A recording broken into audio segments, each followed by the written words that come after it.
The boy used the simplest draw-and-slash technique. Yet, he shocked the professors present, because it was a level of skill a student shouldn't possess. It seemed like Luonan only swung his sword once, but in reality, it was 3 strikes. He slowed down the speed of the final strike. To ensure the professors could see clearly, it was precisely this action, enraging Nibiru's. But Lonan showed no expression. Teacher, you scared me. Nibiru's ignored him. Who taught you your swordsmanship? Lonan was puzzled. What are you talking about? No one taught me. So, Nibiru's changed the subject. Did you see what I just did? Yes, it was amazing. You drew your sword and swung it 3 times in a flash. Nibiru's demeanor softened a little. Wenyan's Nibiru's calmed down a bit. Yes, just like I showed you. Then the mood shifted. But you, arrogant fellow, with your clumsy swordsmanship, even deliberately slowed down your final strike, in case we couldn't see clearly. Is that it?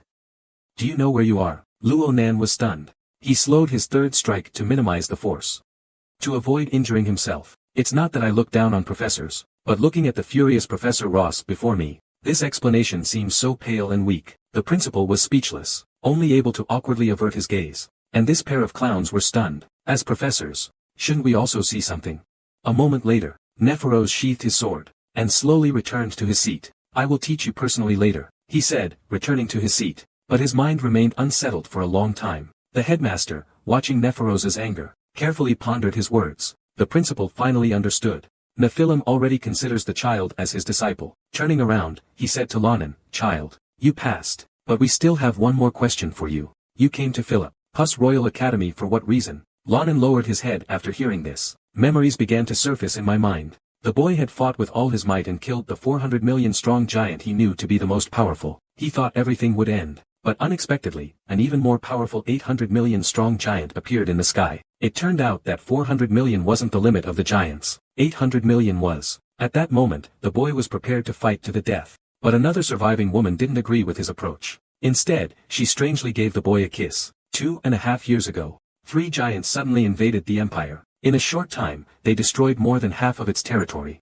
Until the army where Ronan was stationed joined the battle, they barely managed to hold off the giants. But they paid a heavy price for it. The entire army was almost completely annihilated. Only one severely wounded Luonan remained. He cast a sorrowful glance at the battlefield. Are they all dead? But at that moment, a voice rang out. Haven't seen such a powerful human in a long time. Turning his head, Luonan found that the source of the voice was the dead giant. He angrily stomped on his face. Half an empire became your tomb. Why aren't you dead yet? Want to know how your 2 friends died? One was roasted by a red dragon's breath for 2.5 tons. One was permanently sealed by a magician. Understand? You damned fools. I thought these words would enrage the giant, but I didn't expect him to be so unconcerned. The children of the stars share senses. I know how they died, but we'll be back soon.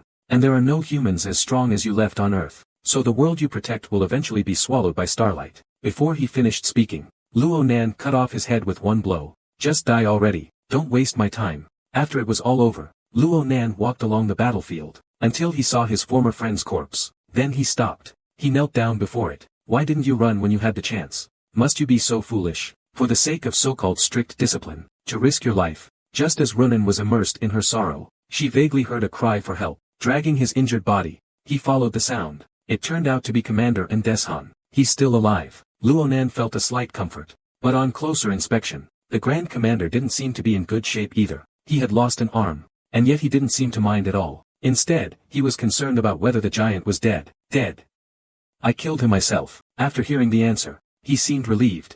Tears involuntarily flowed down his face. Thank you, Luonan. Luonan seized the opportunity to make a request. Since you're so grateful, could you please help me properly bury these soldiers? Because in the past, the soldiers' bodies were simply discarded, but now it's all over. It's time to make arrangements for the aftermath. After saying this, Luonan coughed violently. Looking at the blood in his hand, he told the commander-in-chief that he could die at any moment, and Anshan wasn't surprised. Instead, I asked him, if he could live, what would he want to do?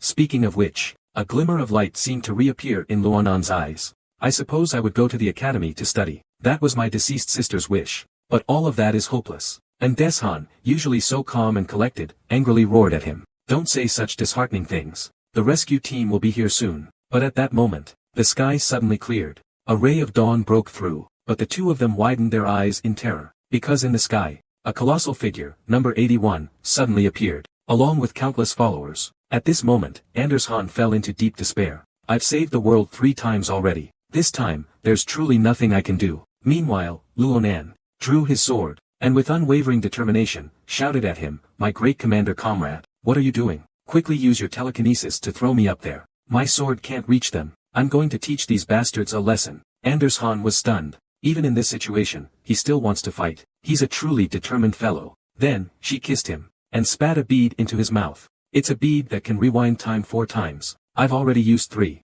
I owe my rise from tailor to Grand Marshal to him. I'm leaving the last one to you. And when you see me, please advise me against being a tailor. A flash of light appeared. When Runan opened his eyes again, he was back 10 years ago, at their first meeting. Looking at the familiar scene before him, he froze. I must be dreaming. Then he banged his head against a nearby tree, praying to wake up. Soon, Runan accepted reality. The Grand Commander's ideals were truly grand. Since I have to fight the script alone, what can I do? After a moment's thought, Runan had an idea. He picked up a twig, then ran towards the village entrance. But on the way, a group of bullies caught Luonan's attention. They had a boy hanging upside down. On closer inspection, there were no ropes. It was magic. Luonan was incredulous. In this rural area, there was such rare magic as telekinesis. Then he observed from the side. He saw the sleazy blonde man viciously demanding money from the boy. But the boy said he gave all his money to his mother for medicine. He has no money now. Huang Mao was furious after hearing this. He immediately ordered the girl with magic to send him to the sky. But the kind Assam was unwilling. The atmosphere immediately became tense. At that moment, Ruonan hit Assam on the head with a stick. "Stop. You'll kill him." The other boy fell down too. Meanwhile, the angry blonde boy became even angrier. "What are you doing? He told you to stop. Just stop it." But Luonan pulled Assam over. "Don't worry about him. Tell me, where did you learn your magic?" "I bought a spellbook from a shop." Luonan was startled. He's this powerful using a cheap spellbook? Luonan's intuition told him, this person could definitely play a role in the upcoming giant war. But just then, the sound of a sword being drawn rang out nearby. I turned my head and saw Huang Mao charging towards Luonan with his sword. He ignored me. Although he was strong, his sword stance was incorrect. Luonan saw through it at a glance. He dodged it by leaning to the side. He easily dodged it like that. Huang Mao was panicked inside, but I still pretended to be calm. "You're really lucky." Luonan followed him. "Yes, I've been quite lucky today." Seeing that Luonan didn't resist, the blonde-haired man became increasingly aggressive. "Since things have come to this, get down on your knees and beg for forgiveness, and I'll let him go. But I will cut off one of your arms. Of course, I will take good care of your sister. Every time I see his good figure, I want to." Before I could finish my sentence, Huang Mao's ear fell with a dull thud. Luonan flew into a rage. His sister was his only command. He would never allow anyone to defile her. This scene shocked the thugs nearby. He could actually use a branch like a sword. Seeing this, Luonan seized the opportunity and made them return all the money they had taken from Nanhai. The thugs dared not disobey. They gave all the stolen money back to the boy. Then they fled. Meanwhile, Luonan made an appointment with Assam. They were to meet here at 2:30 a.m. 4 days later, because they had a very important matter to attend to.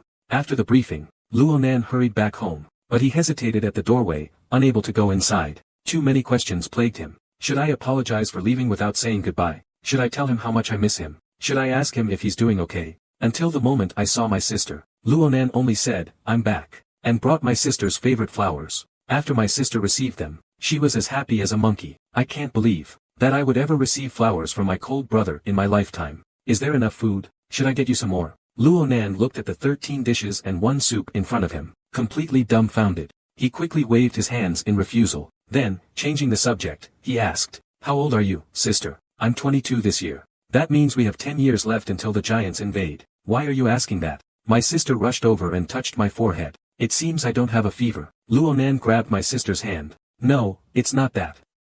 I wanted to say, I'm planning to go to the academy to study classical Chinese." My sister was overjoyed. She skipped and hopped over to one side. She started rummaging through everything. Soon after, she brought out a bucket. It was full to the brim with gold coins. Luonan was incredulous. "How did you get all of this?" "I saved for 2.5 years, just to wait for you to mention this." My sister proudly put her hands on her hips. But Luonan told him that this was far from enough. Because Luonan wanted to go to the world's top academy, the Philips Royal Academy. There are the most outstanding professors, and the richest financial support. Not only that, the academy has even produced 3 world-class talents, Grand Commander Andishan, Sword Saint Shulafine, and the Winter Witch. So, to defeat the giant, this is Luonan's only choice. For days later, Luonan went to the place he had agreed upon with Assam. The first thing he did upon seeing him was to put down his backpack. Then he said, "Come on, control me." Use telekinesis to lift me as high as you can. Luonan wanted to test his level of magical power, but Assam was unwilling. I can't do something so dangerous. It's alright, I bought insurance.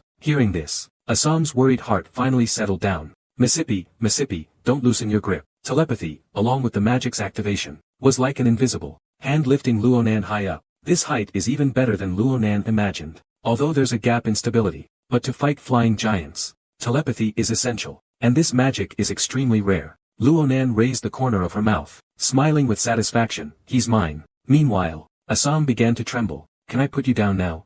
But the next second, Luonan picked up his sword. He actually slashed the magic with his blade. Then, a safe landing. This scene completely shocked Assam. What have you been doing for 2.5 years? Slicing magic. Luonan simply gave him a light punch. It's nothing, just a bit of acrobatics. Just pretend you didn't see it. Actually, this problem has bothered Luonan for a long time. He doesn't know why his sword is so special. It can not only cut through magic, but even kill giants. But these things can be studied slowly. There's something more important we need to do.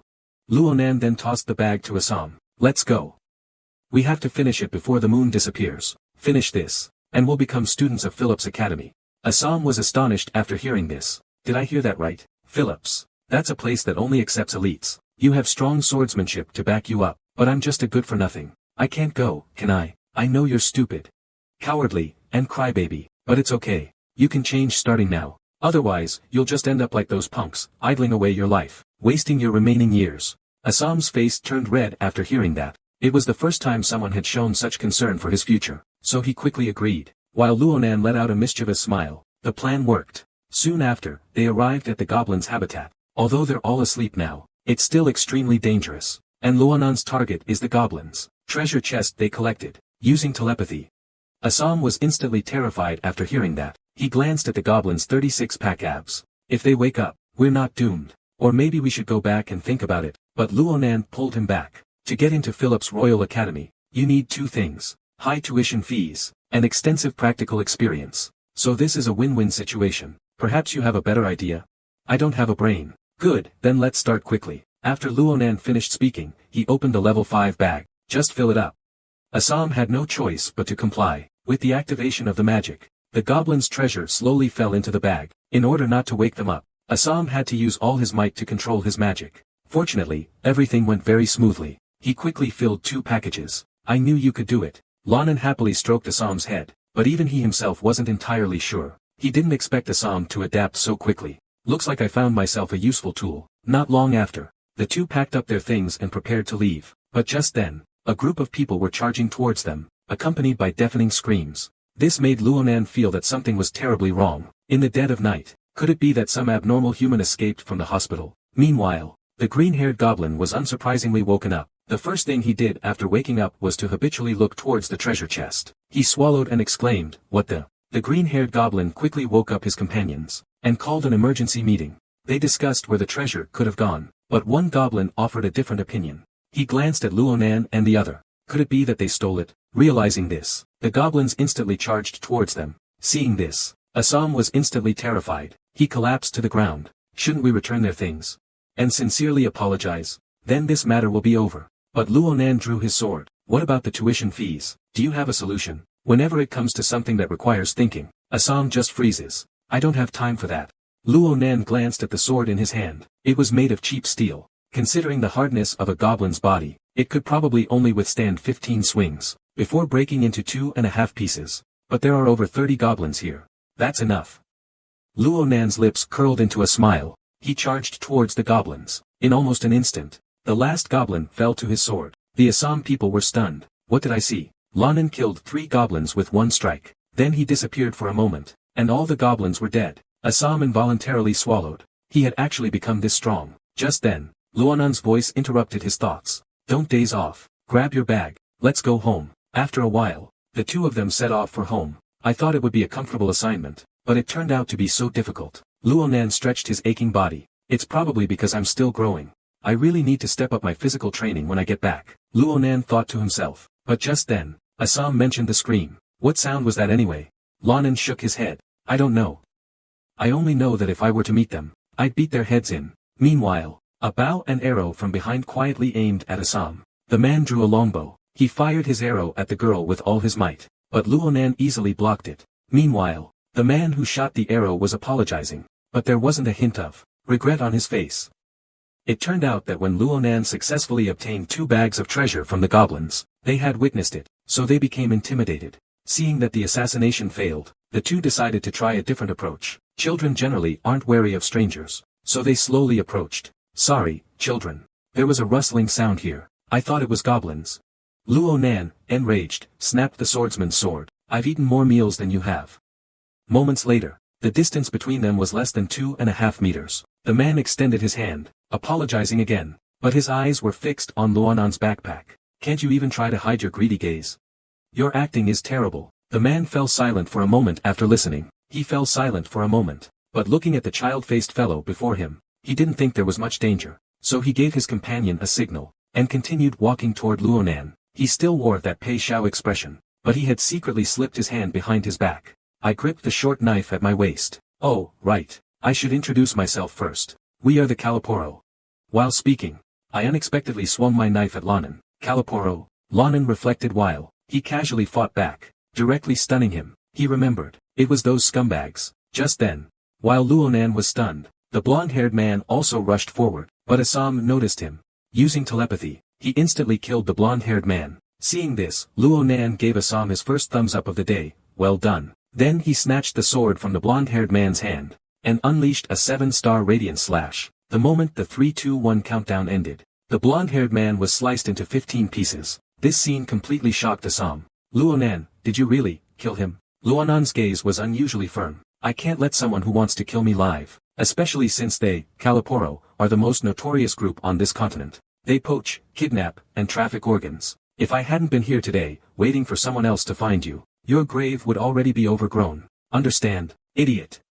But just then, a burlap sack next to them suddenly jumped up, scaring them both badly. Could this be the animal they poached? After saying this, Luonan loosened the rope. In a flash, something shaped like a monkey flew out. On closer inspection, it's a light blue bird. So beautiful. Assam exclaimed involuntarily. It was the first time he had ever seen a bird of this color. But Lonan's attention was focused on the bird's feet, for they were bound with shackles imbued with sealing magic. Shouldn't this be used on powerful, strange phantom beasts? What celestial law did this bird break? Just as Lonan was wondering, greetings actually came from the bluebird. Misai Misai. Assam was instantly startled. It spoke. While Luonan looked disgusted. Are you an idiot? That's a kind of long-range communication magic. If I'm not mistaken, the one who's speaking must be the bluebird's owner. Meanwhile, a strange fellow with a gruff voice is talking to the magic circle. You guessed it, I'm a member of the Phantom Beast Research Institute. My bluebird went missing yesterday. I can't get in touch with it at all. I almost called the police. By the way, who are you? Luonan grabbed Assam, who was trying to escape. We're concerned citizens. Your bird was kidnapped. We rescued him. With that, he cut the bluebird's shackles with a knife. Go back to your father. Luonan's action instantly filled the bluebird with gratitude. Then he stuck his butt in his face. Luonan was stunned. Is this how you repay a kindness? What score do you want? Luckily, the bird owner quickly offered an explanation. The bluebird meant to pluck one of his feathers. Because a bluebird's feathers will permanently point towards the bird's body. He must have wanted to see me again. But when Luonan pulled out the feather, the bluebird sprang up, and disappeared without a trace. Is that really what wanting to see me again looks like? Luonan looked bewildered. The next day, the two of them took the treasure to the market, to sell it, exchange for gold coins. The merchant, a grizzled old man, eyed the necklace for a long time. He offered a fair price. Deal. Deal.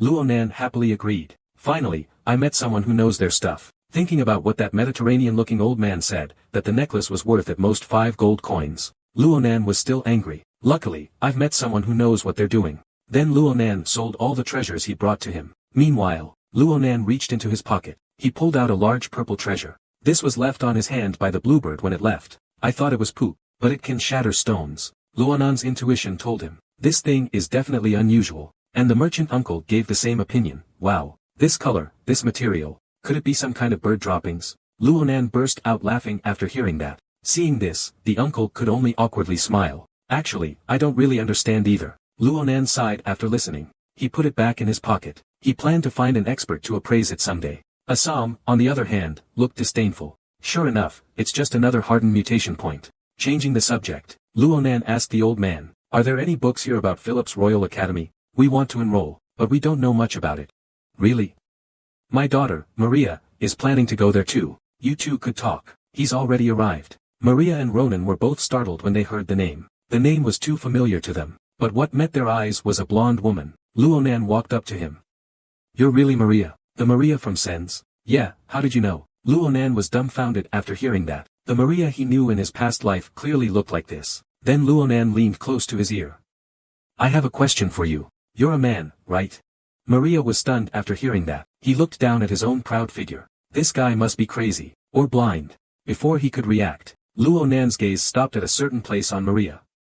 That's not right. No matter how I look at it, it doesn't look like a man. Could your old man have a secret child? Before he finished speaking, Maria gave him a thumbs up and told him to shut up. What are you barking about? But that slap. Luonan didn't feel pain. Instead, he felt an overwhelming sense of familiarity. He was now 100% certain that the person before him was Maria Sen, the Countess, from 10 years in the future. Before the time travel, Countess Maria was a military supplier. Although of noble birth, he had an easygoing personality, approachable and friendly. He would often drink with the soldiers below him. But whenever Luonan talked about men and women with the other soldiers, Maria would become unusually angry, followed by a big fight. Luonan was very curious at the time. I wanted to ask him why, but I never had the chance. Not until I saw Maria again. He had already died in the war against the giant invasion. But now, the mystery that had plagued Ronan for so long was finally revealed. It turned out the Count was a girl. Learning the truth, Luonan couldn't help but laugh. But this scene made Maria even angrier. Look, isn't it enough? He's actually laughing. She rushed over to give him another beating. But Luonan parried with a hammer. Enough. You brat.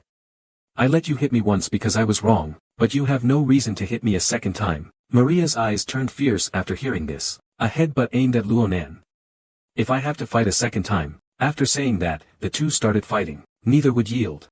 This scene dumbfounded the two onlookers. They hurried over. As evening approached, the three gathered in a small inn. Assam stared dumbfounded at the two in front of him. Just now, he wanted to strangle the other person. Now they can sit together calmly. Why does it feel like they are very familiar with each other? Meanwhile, Luonan left behind 3 swords and a wand. Those were seized from the goblins. Let's see if there are any problems. Maria listened. I picked up the swords and began to examine the 3 swords and a wand carefully. Isn't it troublesome to carry all of them? I have to, just in case. Because in my past life, the Luonan swordsmanship was extremely brutal. I would break a sword almost every week. So how are these? Maria thought for a moment.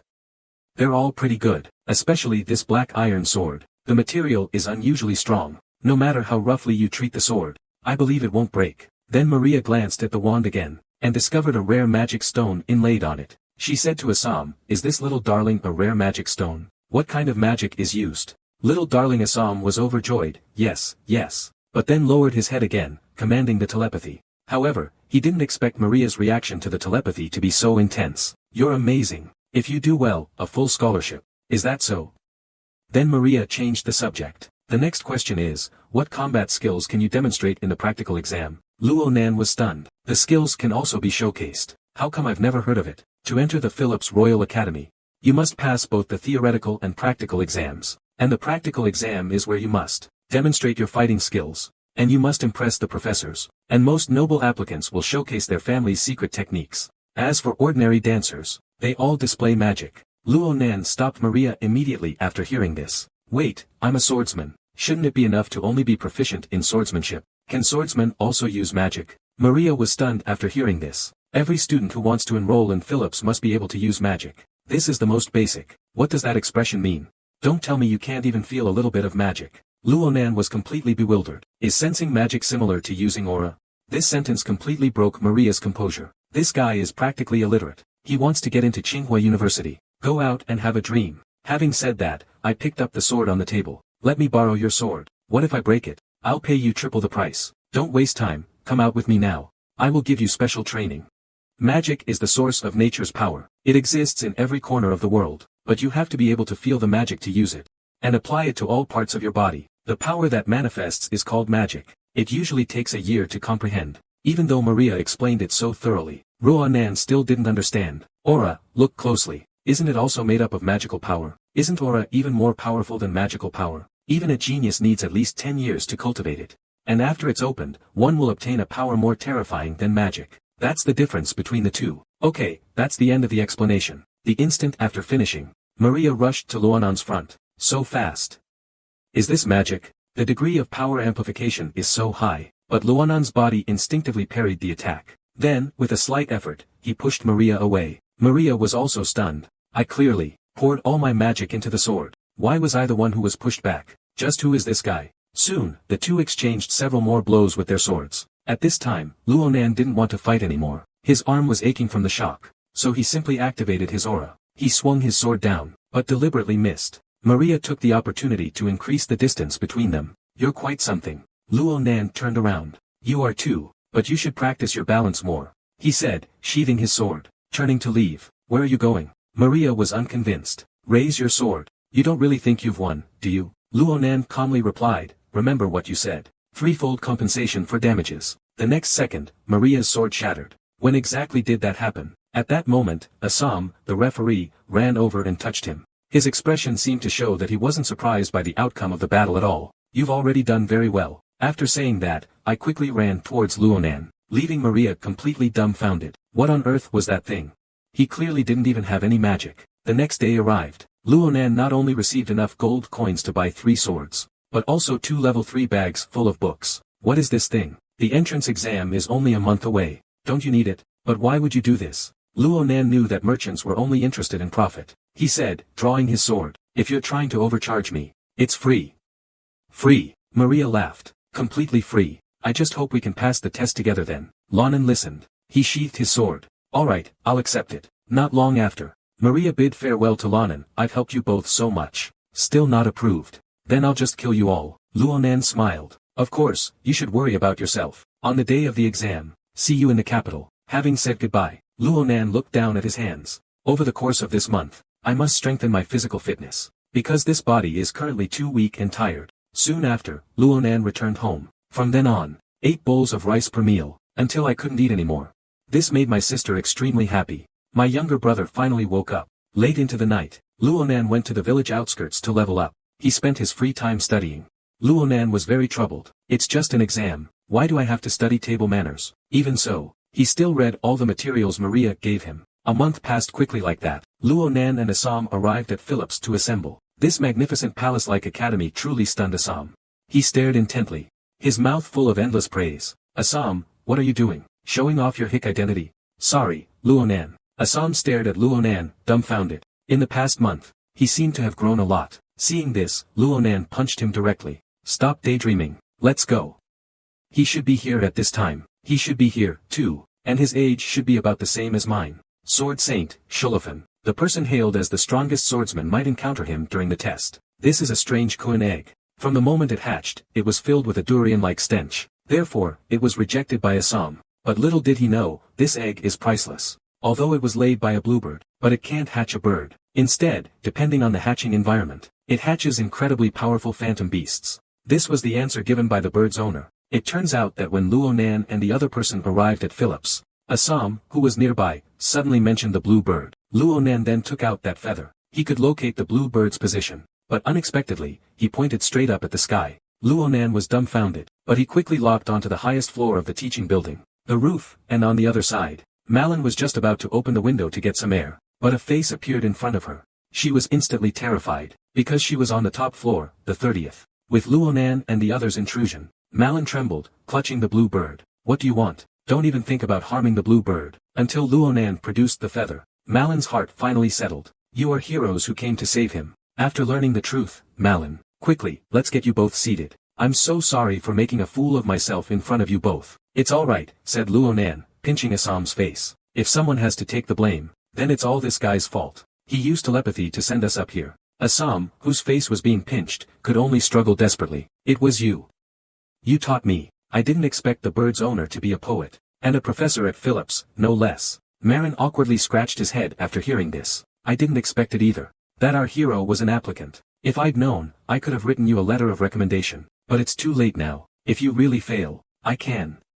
Roland interrupted him. Good, but that's not our purpose. Saying this, he reached into his pocket. He pulled out the egg. What's this? Your bluebird laid this in my hand. Malin took the egg. He began to examine it, but his expression grew increasingly tense. Isn't it just an egg laid by an ordinary bird? What does this expression mean? Malin shook his head and denied it after listening. It's from the legendary dream bird. Naturally, a large egg isn't an ordinary egg. If it absorbs fire attribute magic, it might hatch an immortal phoenix. If it's in a monster's lair, it might also manifest as a monster. Malin spoke, a look of terror on his face. And this sphere?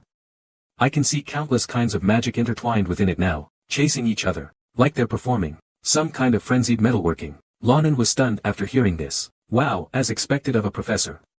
Wow, as expected of a professor. He can actually imbue an egg with so many meanings. Meanwhile, Malone's expression turned serious. I think you should keep this egg and take good care of it. Although it's incredibly precious, he can only lay one in his lifetime, but he chose to lay it in your hands. We should respect him. The bluebird, upon hearing this, happily danced and gesticulated. It seemed to agree with Maluan. Meanwhile, Luonan took the egg back. I have no objection. I also want to know what's inside. Then Luonan stood up and was about to leave. But Marin stopped me, because the bluebird was chirping incessantly, as if reminding me of something. A moment later, Marin took a scroll from the cabinet. This is for you. It can help you hatch it. We both looked at each other, completely bewildered. Time flew by, and it was finally time for the exam. Luonan boredly complained to Maria, saying he had been waiting for almost a year, and it still wasn't his turn. Maria, however, didn't think much of it. Exams are always like this. But it would be nice if our little sweetheart were here. It wouldn't be so boring. He's a magician, testing elsewhere. If he doesn't cry alone, I'll be very happy. Just as they were chattering, the examiner called out Luonan's number. Soon he would get up and go. Don't be nervous, just do as I say. If you haven't passed, don't come out. Luonan waved his hand. I understand. Thank you for your heartfelt blessings. Then he turned and showed a determined expression. I'll be right back. Soon, Luonan arrived at the examination hall. Before me stand 5 professors from Phillips. In the middle is the headmaster Archmage, Cladiel. Beside him is the swordsmanship instructor, Greatsword, and Nibiros. Just standing before them, Lonan felt an unparalleled sense of pressure. But he didn't hesitate much. He spoke to the professors. I bowed. Hello, my name is Luonan. Hello. That dummy in front of you is your opponent today. What techniques do you want to demonstrate against it? Luonan glanced at the dummy. I don't have any special techniques. I'll just show a quick draw and slash. I think that's enough for a dummy.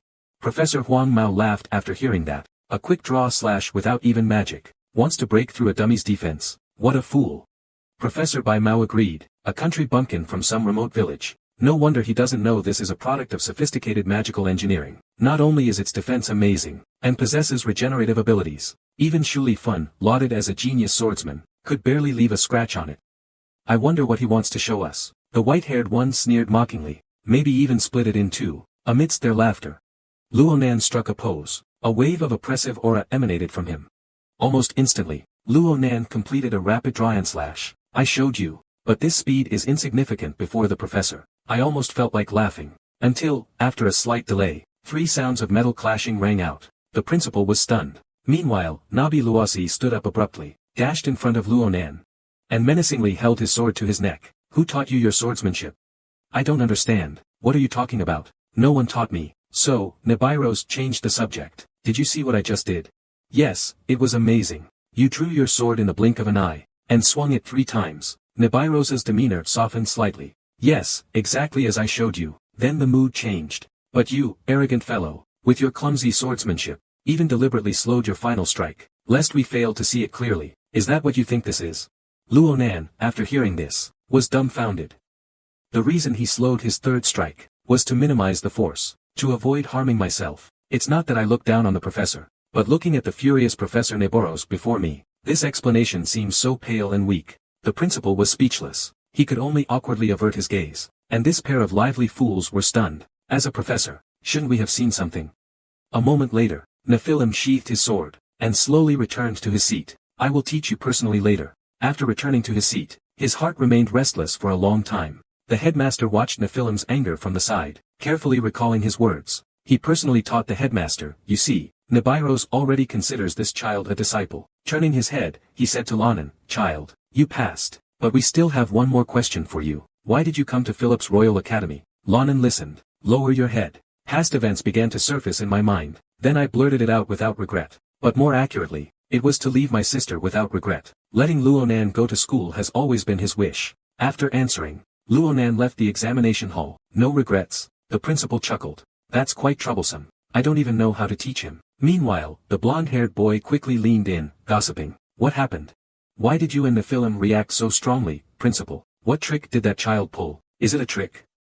No. To be more precise, That should be called the Heavenly Father. And on the other side, the dummy that was struck by Luonan split apart instantly. Then it fell to the ground. The two lively fellows were stunned, because he cut the dummy in two with one strike. It's a dream that's beyond the reach of every candidate. I never thought anyone could actually achieve it. On the other hand, Luonan stood outside, standing there blankly, recalling what had just happened. The woman with the sword. Even in the past, I don't have complete confidence that I can win. So my choice to come to Philip's Royal Academy was the right one. Here, I'm sure I can learn a lot of things I didn't know in my past life. Luonan smiled. Then he walked towards the written examination venue. Next is the written exam. For me, who has been studying for a whole month, it should be quite simple. Luonan was dumbfounded after the exam. What the heck is this? Are these questions even humanly possible? Meanwhile, Maria was stunned seeing his expression. What is this guy doing? Didn't he spend a whole month studying the book I gave him? How could he still get such a bad score? Then, Assam beside him hesitantly spoke.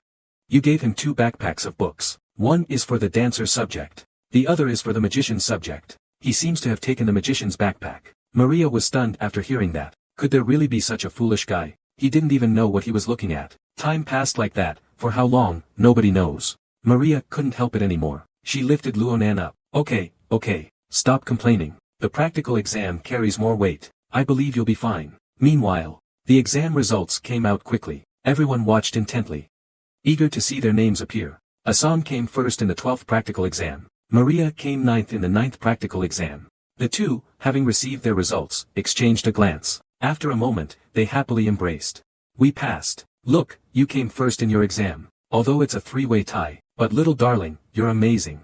Assam could only laugh foolishly at the praise. I just got lucky. Then Maria turned her head and asking Lanan if the scene before her seemed a little off. Lanan's face was ashen. I wasn't on the list. The two of them were dumbfounded. It's impossible. Open your eyes wider and take another look. I've already looked 30 times. At that moment, an explosion echoed from behind them. A phoenix appeared, magnificent and breathtaking. Then it let out a long, loud cry to the heavens. A fireball was launched, but it went straight towards Luonan. After an explosion, several large characters appeared before Luonan. Luonan, graduation practice, 1st place. Written exam, 5,712th place. So that means we both passed. That's great. But Luonan quickly thought of something terrifying. If I'm first, it means that guy is behind me. That's not good. Luonan suddenly felt a chilling killing intent from behind. And slowly walking up from behind was the sword saint, Shu Lifan. He would never allow anyone to surpass him in swordsmanship. You are the first. But Luonan didn't want to make a big deal out of it. Am I first? I don't know. Stop pretending. After listening, Luonan shrugged and said, I'm first. Am I really first? I might as well say I'm Chenhanan. Do you have any proof? Shulifan let out a cold laugh after hearing this. And he swung his sword at Luonan with incredible speed. But it was blocked. This is the proof. It's impossible for someone other than me to block my sword. Now you have to prove your swordsmanship surpasses mine. Luonan was a little angry. He thought he could get away with it. But he didn't expect this guy to remain unchanged at all. Then watch closely. Luonan leaped back, creating distance, and swung his sword. Shu Lifan was startled. How could one sword strike produce 3 sword energies? She raised her hand and blocked the attack. But the sheer force caused her hand to tremble uncontrollably. Are you happy now? Luonan thought that Shulifan would give up. But unexpectedly, he attacked Luonan again. Today, one of us must die. Luonan panicked. He quickly tried to calm him down, but Shulifan's eyes grew even fiercer. His subsequent attacks became increasingly fierce. This is precisely why Luonan was afraid to see him. This guy is too obsessed with swordsmanship. If this continues, he'll probably use his aura storm.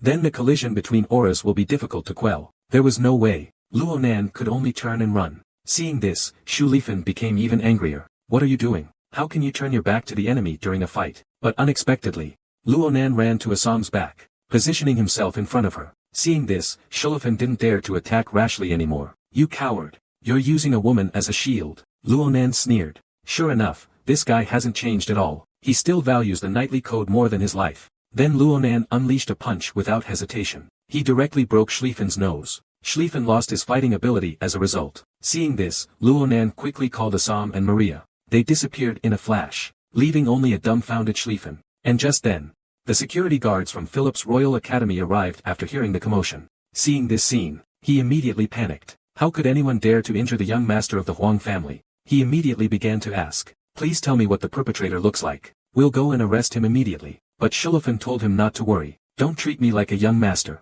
I'm here as a student now. and it's a fair duel. After saying that, Shulafin brushed the dust off her clothes. You don't need to worry about it, I'll handle it myself. Then he lowered his head, but he saw cracks in his own sword. How is that possible? This sword was forged from the highest grade materials on the continent. Incredibly strong. Then Shulafin smiled. Interesting, Chen Haonan. I remember your name. The next day, Luo Nan and Assam arrived at the forest in the suburbs, because they needed to find the legendary river. But Luo Nan looked at the map for a long time and still couldn't find it. I swear it's marked right here on the map. This wore Assam out. But he was more concerned about yesterday's events. Because Shulafin is the heir to the Grand Duke's family, aren't you afraid of his revenge? You did injure his nose, after all. But Luo Nan doesn't care at all. He's a good person. He's just too obsessed with swordsmanship. He has his own beliefs and principles. He never bullies the weak. He's practically the perfect example of a noble. I guess he'd say it was a fair fight. Otherwise, we'd be in jail already. Assam nodded in confirmation. That's right. But Lanan stopped.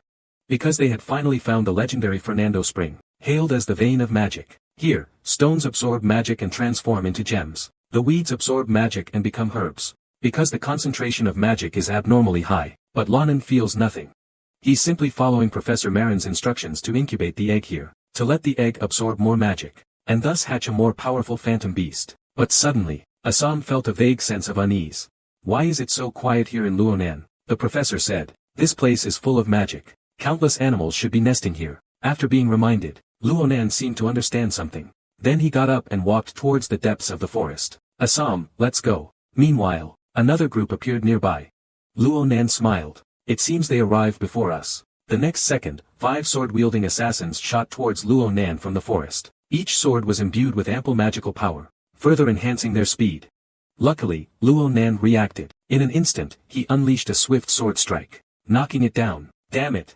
Luonan slowly walked towards that direction. Assam, find a rock to hide behind. Just don't get shot into a porcupine. After the warning, Luonan's aura fully unleashed. He rushed past with explosive speed, and 3 kilometers away were 5 members of Kalaporo. For wild dogs and a lead hunting dog. He cut down the 5 magically enhanced swordsmen with a single blow. Just who is this guy?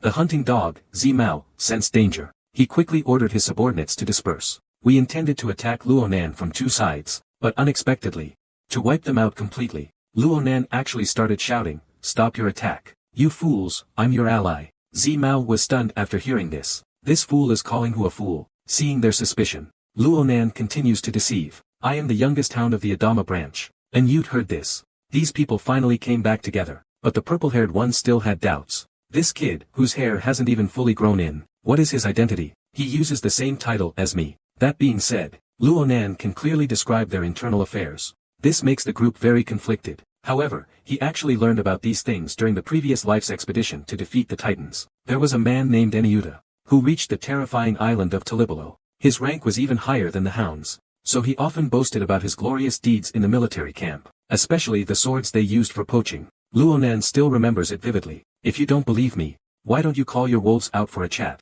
After saying that, Luonan let out a mischievous smile. An idiot like you couldn't do it.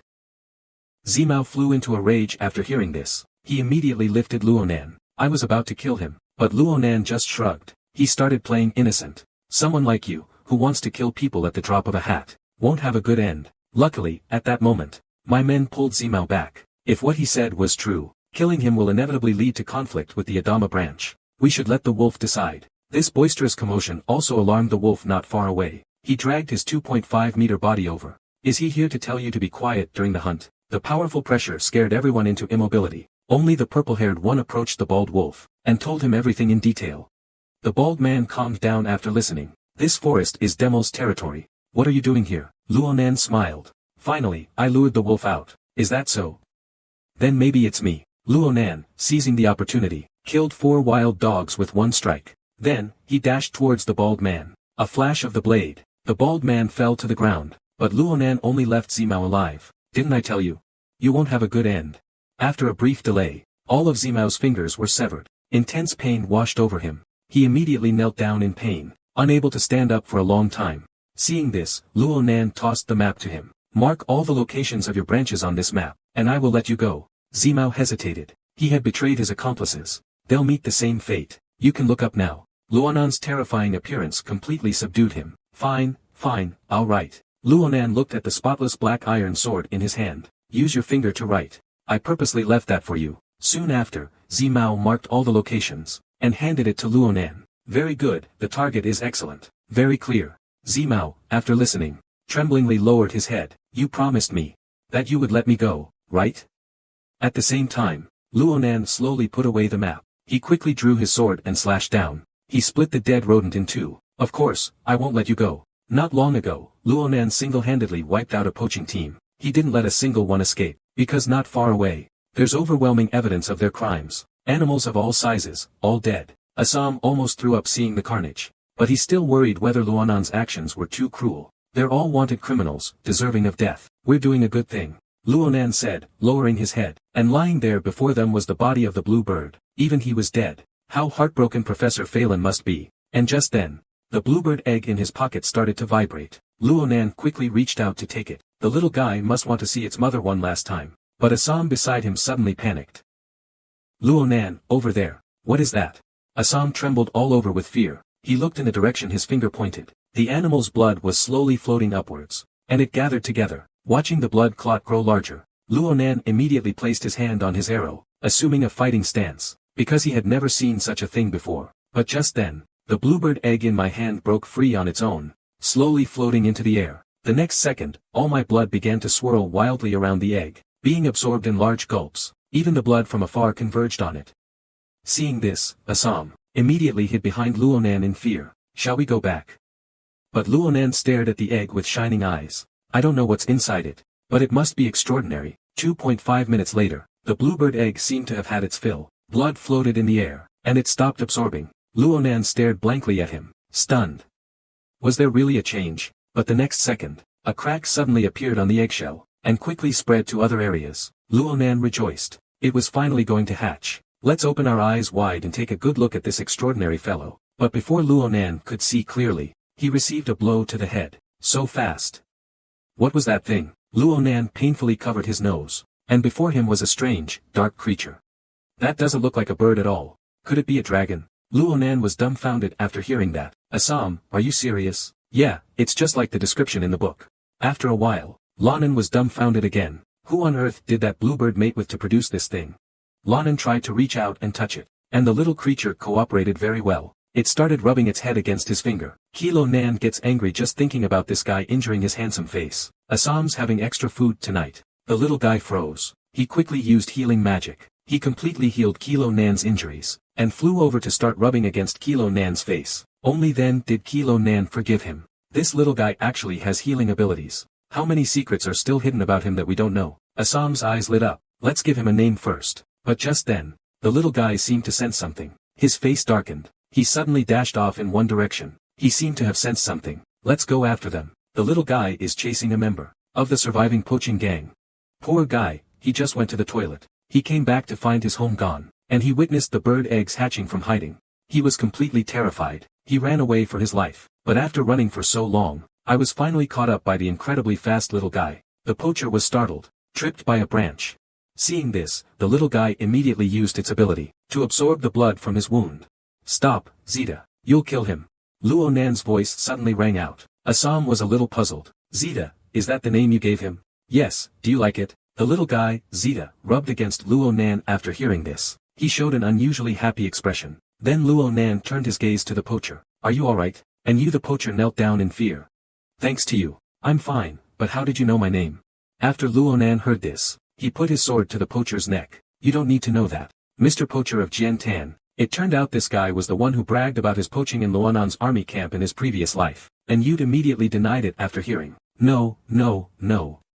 I'm just a messenger. This is temporary. You will climb to a higher position in the future. Then Luonan smiled. I need you to do me a favor. Not long ago, after Luonan hatched in Zioxida, he returned to the imperial capital, but he took the opportunity to do something. Let them make a fortune. It turns out the Fernando spring water they collected possesses abundant and pure magic. Therefore, it was bought at a high price by Maria's father. We should go thank Professor Marvin. Assam excitedly said. Lonan agreed. After all, they also need to tell him the news of Bluebird's death. But upon arriving at the office, they were met with a closed door. Professor Malin is actually away on a business trip. He won't be back for a very, very long time. There's nothing we can do. The two of them had no choice but to leave first. But along the way, Assam started gossiping about Lonan again. What are you going to do with this money? Lanan fell into thought after hearing this. I'm a firm believer in hands-on experience. So, with a full scholarship, I won't have to pay a single cent in tuition. Plus, the matriculation ceremony is the day after tomorrow. There's simply no time to spend this money.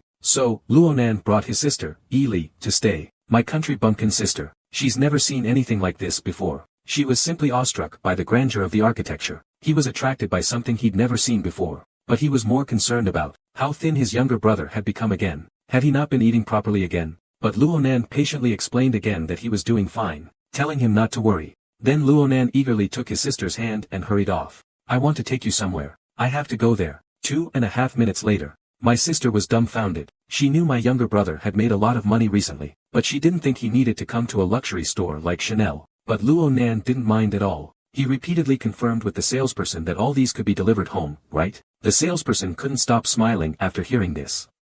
Forget the countryside. I'll have them sent to the Philippines. Because this dress is already the 15th item Luonan has bought. Even his sister can't believe it, that her lazy younger brother is actually becoming successful now. Then he excitedly ran off. Luonan hurriedly urged him to calm down. Let's go to the blacksmith's. My sword was taken by a jerk. Before I could even finish speaking, Luonan opened the door and saw Shu Lifan's face. Luonan was shocked. How are you here? Are you stalking me?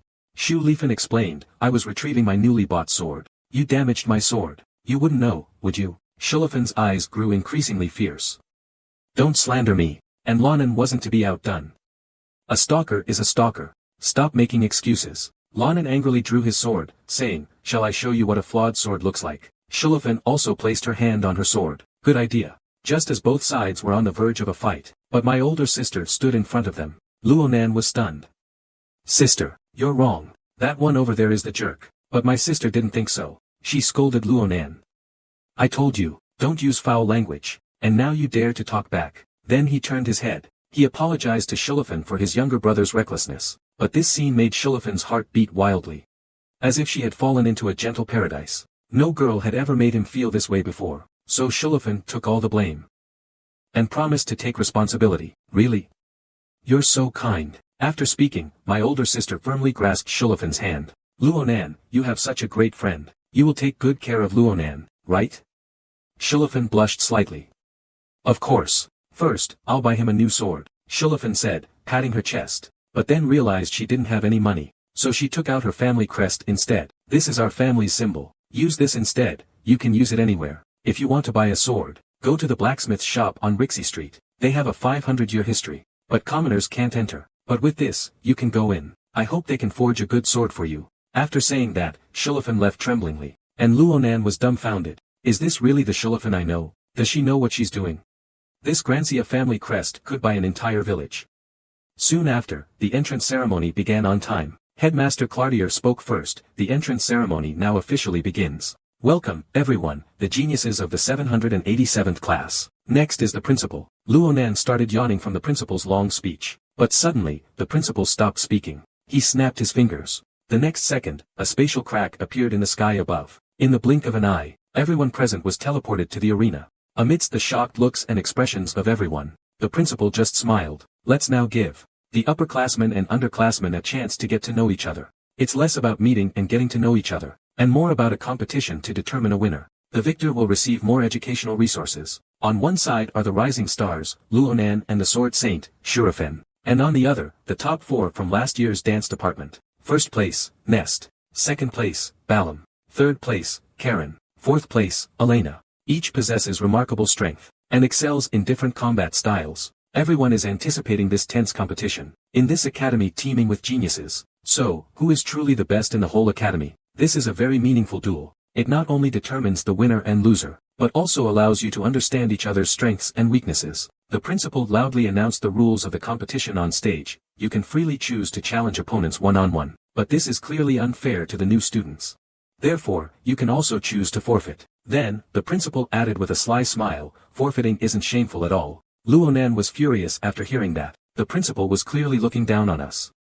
Luonan thought, since things have come to this, I might as well use this opportunity to prove to my sister that I won't be bullied at school. A thought struck Luonan. He stopped the principal with a wave of his hand. May I suggest something? Since we have a free choice, then let them all come at once. Luonan's words stunned the senior students. Their eyes were filled with shock, and a hint of anger. Is that kid counting plastic bags? And this was the first time such a thing had happened in the history of Phillips Academy. So the principal and several professors went to discuss it together. The two oddballs were at a loss. Only Nibiru strongly approves. He also wants to see what else this kid has up his sleeve. Continuing, if things get out of hand, I will intervene. Seeing that Nibiru is confident in controlling the situation, the principal could only helplessly agree to continue the match. The first match, Luonan versus the 4 from grade 2. The sister in the audience panicked after hearing this. I quickly shouted to Luonan, be careful. After sensing danger, I immediately gave up. But Luonan just smiled. He waved his hand, signaling his sister not to worry. With the principal's command,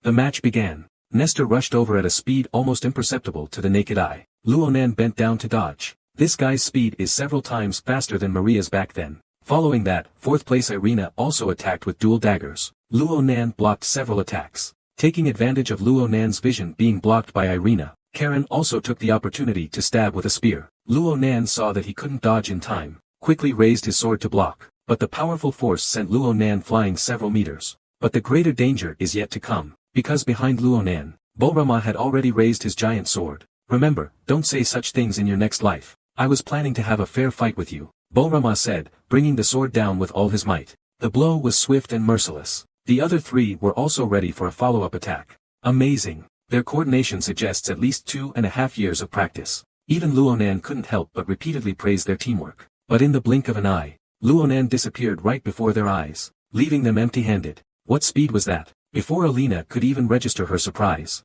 Luonan charged forward with incredible speed. He then delivered heavy blows to each of the 3, defeating them. Next came the duel between the 2 strongest swordsmen of their generations. Baralama was filled with anticipation. He immediately charged forward with his sword, but the moment Luonan swung his sword, he saw the figure of Professor Ross reflected in Luonan's movements. This guy's aura has already reached the level of a professor. In the instant that Barama was surprised, a flash of blade light, Luonan had already completed the strike. By the time Barama came to his senses, the giant sword in his hand had already been shattered by Luonan, and Luonan just smiled, giving the professors a challenging look. After Luonan's victory, the scene fell silent for a few seconds. Then, cheers that shook the heavens erupted. No one expected this outcome. A newcomer had actually defeated the top 4 seniors. Listening to the resounding cheers, the 4 defeated contestants stood rooted to the spot. Nestor stared at the broken sword in his hand, but in his heart, he was completely convinced of his defeat. He understood that he and Luonan were simply not on the same level. The big man, meanwhile, knelt on the ground in despair. But Luonan's thoughts were completely different. Having won against them, my sister won't worry about me being beaten up at the academy anymore. Then he fixed his gaze on his sister. He saw his excited sister grabbing the collar of an innocent bystander. See, that's my younger brother. The passerby looked utterly dejected. On stage, Luonan pondered for a moment. He decided to just go all the way with the act. He slowly walked up to the 4 of them. He politely placed his hands in front of his chest. He even bowed 90 degrees. Thank you for accepting my challenge. I learned a lot today. This scene completely dumbfounded Assam. What is Lonan doing? Does he have a stomachache? The 4 of them looked at each other in astonishment. They didn't expect this guy to be so strong. And so polite. Big Bolrama jumped up excitedly. Then he grabbed Luonan's hand. You don't need to be so humble. He raised Luonan's hand. You are the victor. The 2 of them laughing and talking together further convinced his sister that Luonan had grown up. He could even get along well with his senpai. Meanwhile, below the stage, a purple-haired woman watched this scene unfold. The corners of his mouth turned up slightly. He really is an interesting boy. Evening came quickly. The academy prepared a banquet for the new students. Assam was stunned by what he saw. Just a banquet could be so luxurious. Maria just smiled after hearing that, because this kind of scene was too commonplace for her. Then I started eating the meat ravenously, but Assam started gossiping. Did you send your sister away? Yes, before she left, she kept telling me to eat well, and not to fight with my classmates. I talked to her for a long time before she felt relieved and went back. For her safety, I even sent Sita to protect her. After all, he is a dragon. Assam's face lit up after hearing this. You're such a thoughtful younger brother. After Luonan explained all this, he picked up a drumstick, and was about to put it in his mouth. But unexpectedly, Shulafan quietly appeared behind Luonan. Can you really eat your food in peace now? Luonan was startled by Shulufan's appearance. Luonan instantly flew into a rage. What do you want this time? Nothing, I just have something very important. Luonan looked puzzled. This rich young master who wants for nothing, could still have important business. Shulufan nodded. Then he took out a small notebook. Does Miss Ely live here? Is it far from here? Luonan felt embarrassed. While Shulifan continued to ask a series of questions about the conditions of the road home. Is the security good? Will there be bandits on the road? This series of questions left Luo Nan completely dumbfounded. So this is the important matter you were talking about. But seeing this, Shulafan became even more serious. I believe you should have assigned him a personal maid. And a strong mercenary team to protect him, right? Or, you did nothing at all. That would be terrible. After listening, Lanan immediately retorted angrily. I've sent a wyvern to protect him. A wyvern is stronger than any mercenary. But Lanan's answer made Schlieffen uneasy. The wyvern, won't it hurt Miss Ely? Faced with Schlieffen's concern, Lanan didn't appreciate it at all. She's my sister. What's it to you? Who do you think you are to her? This question directly stumped Schlieffen. She stammered for a while, unable to say a word. At this awkward moment, a woman with purple hair walked over. What an interesting scene. Young Master Grancia was so talkative. While Schlieffen heard this voice, immediately, she showed a look of disdain. What do you want from me again? The woman before her was Elizabeth Akalusia, the top student in the freshman year's magic department. She smiled. Don't misunderstand. I'm not looking for you. I'm looking for Luo Nan. Schlieffen breathed a sigh of relief after hearing this. I'm finished. Who are you looking for? Saying this, he prepared to stroll away, but after a few steps, he stopped again. I think I should send some Grancia guards to protect him. Rescue a corpse. But after Lanan listened, he told him to disappear quickly. Moments later, Assam pulled Lanan's clothes. He looked at Akalusia with a terrified expression. That person, he's very strong, overwhelmingly strong, but facing an opponent who has already lost their fighting ability, he still showed no mercy. I don't agree with that approach. Akalusia, after hearing this, showed an innocent expression. That was just a little lesson for him. Immediately afterward, Akalusia changed her expression. She reached into her chest. She pulled out a purple brooch. Then she handed it to Lanan. I want to make a deal with you. He also received an invitation from one of the Empire's two great families, the Bakalusia family. This family is not bound by blood ties. It's purely based on individual strength. Only those with exceptional strength will receive an invitation. Luo Nan received an invitation, but he stared blankly at the token in his hand, because in his previous life, someone had also given him such a brooch, inviting him to join. That was Grand Commander Andes Han Akalusia. He confidently told Luo Nan that with your abilities, passing the team leader's trial would be a piece of cake. Elizabeth watched Luo Nan, who was in a daze. I believe you know what this means, and I believe you will make a wise choice. Saying this, she turned to leave, but then turned back. A wolf staying in a sheepfold too long will become a sheep. After saying that, he left with a few younger brothers. Assam finally relaxed.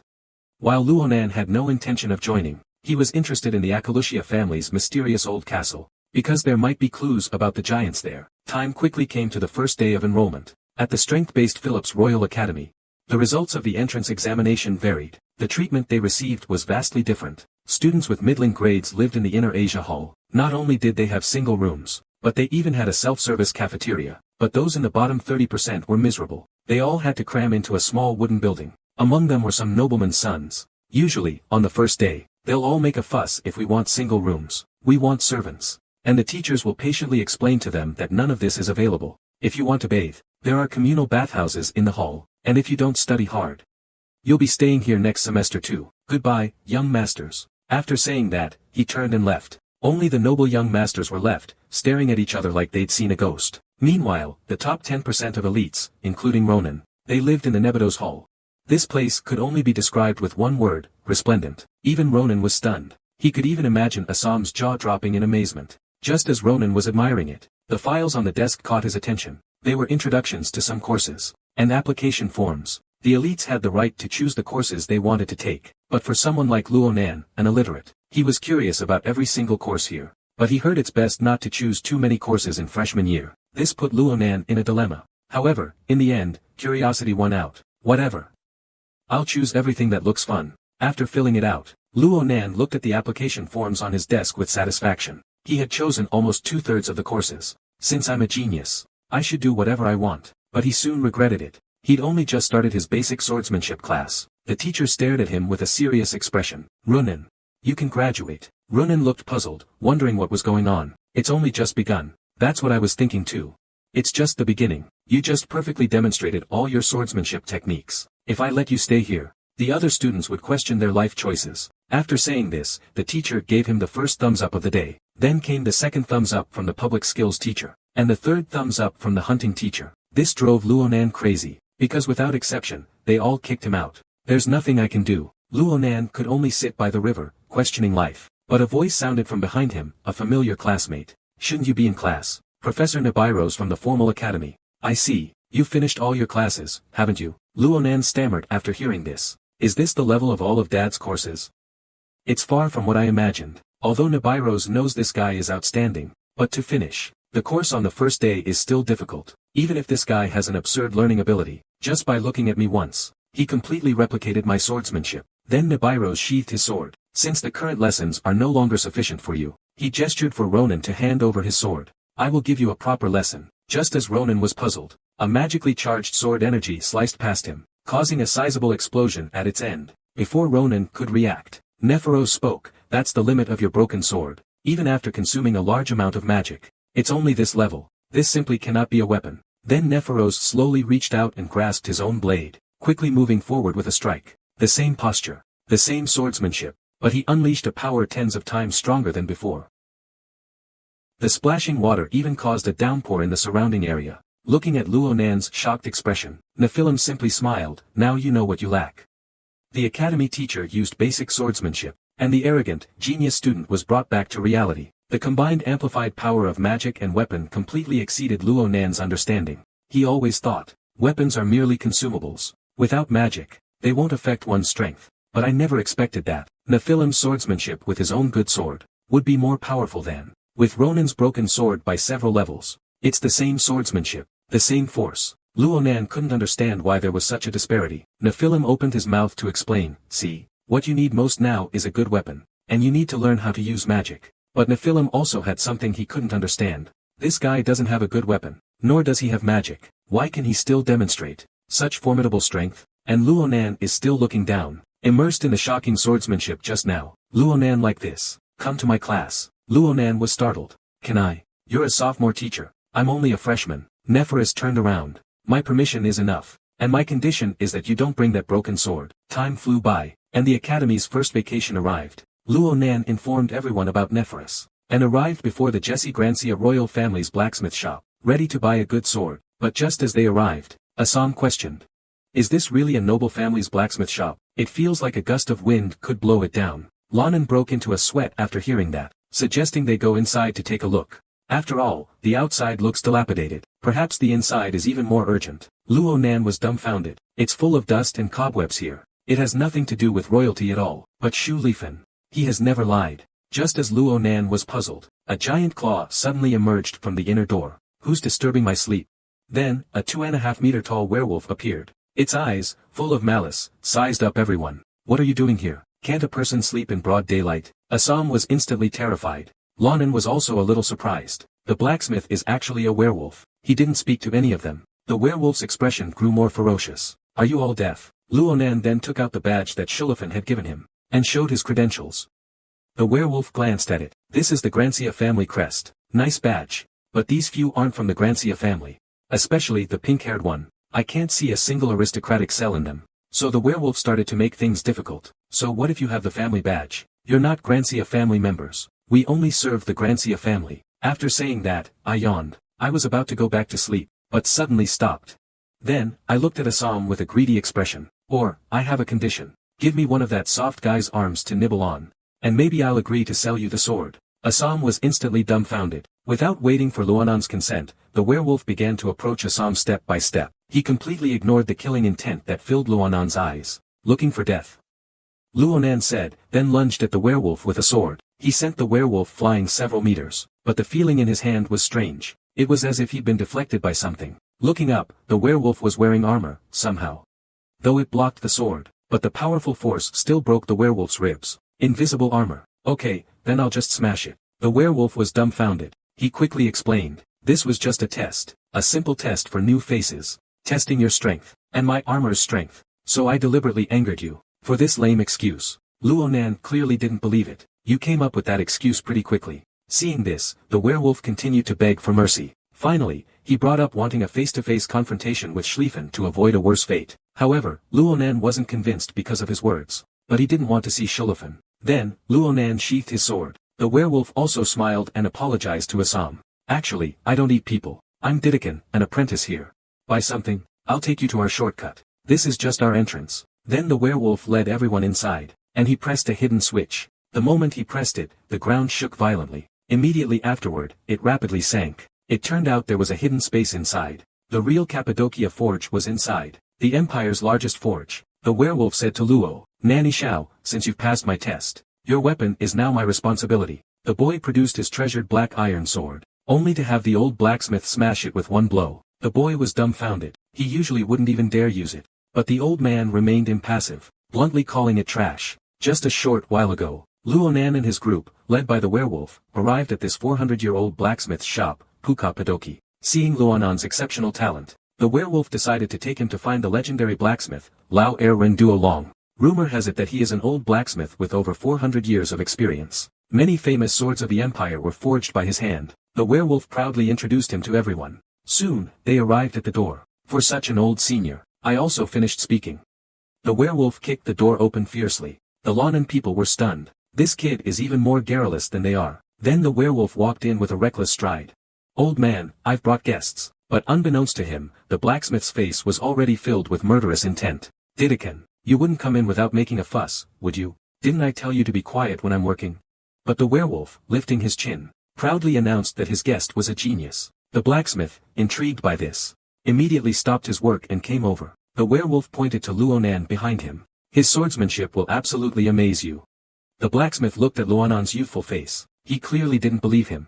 So he suggested that Luonan could demonstrate again. Luonan agreed, but as soon as he drew his black iron sword, the old man snatched it away. The old man stared at Luonan's sword in silence for a few seconds. Then he smashed the sword in two with a hammer. Luonan's face turned black. This was a sword he had selected as the most perfect one from hundreds. "You old geezer, do you know what you're doing?"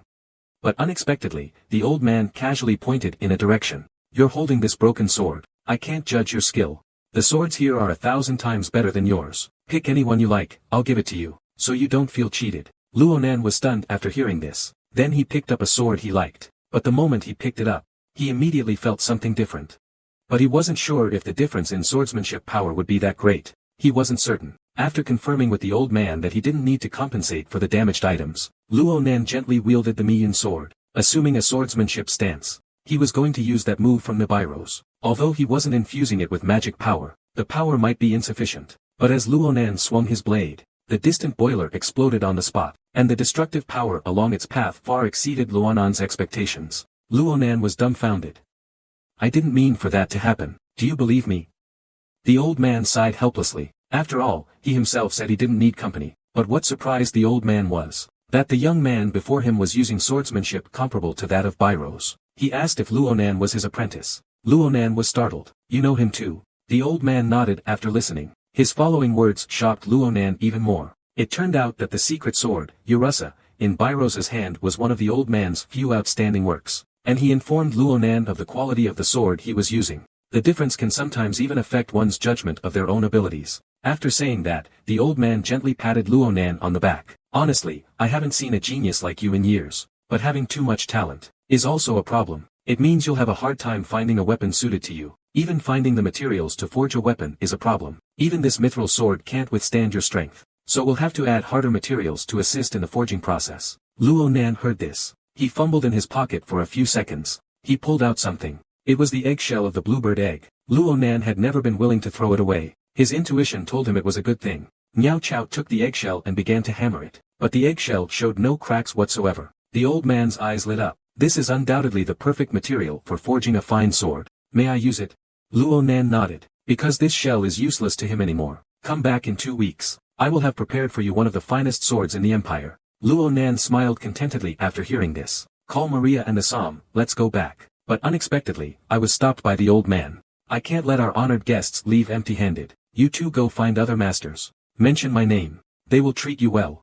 As the old man spoke, he forged the eggshells frantically with a lovesick expression. What a wonderful sound. This scene dumbfounded all three of them. They all agreed that the old man was crazy. Deeper beneath Cappadocia, two strangely dressed figures were plotting to destroy Cappadocia. Not long ago, Lonan commissioned a sword from the Empire's strongest blacksmith. Unfortunately, it won't be ready for 2 weeks. It's said to be the finest sword in the Empire. Not only that, even Maria and Assam have chosen their weapons.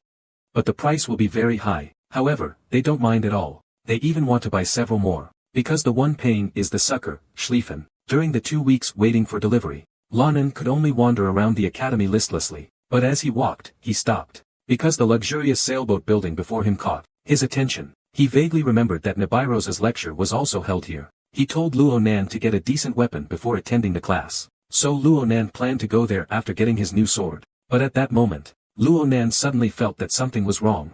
Maborosu stood beside him, his face full of murderous intent. He slowly turned his head. "Good evening, Professor Naborosu." But he didn't say a word. He immediately grabbed Lonan's ear. "Long time no see. Kid, didn't I tell you to come to my class immediately after getting the weapon?" Lonan was thinking of making an excuse. But Nabilos didn't give him a chance. He picked him up and walked towards the classroom. "I'll make an excuse for you on the way. Can you let go of me first?" Their commotion also caught the attention of a long-haired girl who stopped to watch. But she didn't expect that the guy behind him was already up to no good. He deliberately bumped into the girl. "Get out of the way, move faster." The girl was confused. He bowed his head and apologized to her, but she became even more aggressive. "Gosh, you walk like a turtle. If you have time, practice your studies more, loser." The girl didn't want to cause trouble, so she chose to swallow her anger, because she didn't originally have the chance to study here. "Okay, I'll leave right away." Meanwhile, on the other side, Luo Nan and Nephilim had already arrived at the practice room. I think you all know her. The freshman who shone so brightly on the competition field. His name is Luo Nan. Starting today, he'll be attending classes with you all. Luo Nan bowed. "I'm Luo Nan, a freshman in the dance department." "Luo Nan, nice to meet you, seniors." Seeing this, the people below began to whisper conspiratorially, "Is he really that strong? It seems rather weak." And all of this was heard by Luo Nan. But thankfully, not everyone had malicious intent. There were also two kind-looking old faces. Looking to the other side, even Shu Lifen was there. Just as everyone was about to start practicing, a girl pushed the door open and entered. "I'm very sorry, teacher, I'm late. I was dealing with some urgent matters just now." When Luo Nan heard this, a sense of familiarity suddenly rose within him. This voice is. But Bai Luosi didn't mind. "You should rest for a while." Then she pointed at Luo Nan. "We just introduced a new student. Go say hello to him." Then the girl walked over. "Nice to meet you. Luo Nan, I'm a teaching assistant in the sophomore class." Andes Han, while Lornan just stared blankly at him. He never expected to meet Andes Han again in this way. Akalusia, during the giant invasion, possessed unparalleled command abilities. She was the Empire's first female commander. Her style was tough. She was known to the world as the Iron Lady. Who would have thought he could be so gentle? But judging from just now, he doesn't have his past life's memories. I should tell them about his request back then, but how can I explain it? Runan looked at Andes Han, caught in a dilemma. And he's been busy all along. One guest asks, "Do you think my posture is correct?" Another says, "These towels smell bad." He could only handle them one after another. Luo Nan was dumbfounded. "My great commander comrade, how come he's doing these little things that only waiters would do?" And at that moment, the guy who deliberately made things difficult for Andes Han came over. "Freshman, I see you've been standing here for a long time. How about a duel with me?" Seeing Luo Nan completely bewildered, he explained further, "I'm Cardan, a junior. I heard you performed brilliantly in the competition. If the rumors are true, I'd like to learn from you." Kulanan wasn't interested. He politely refused him, but that guy still wouldn't take no for an answer. "Oh, right, I don't think I brought my weapon." He shouted to Andes Han, "Hey, loser, go get me my practice towel." Andes Han, upon hearing this, immediately agreed. Luanan's face darkened. "Loser. This bastard, does he know who he's talking to?" And Desheng quickly brought him his spear.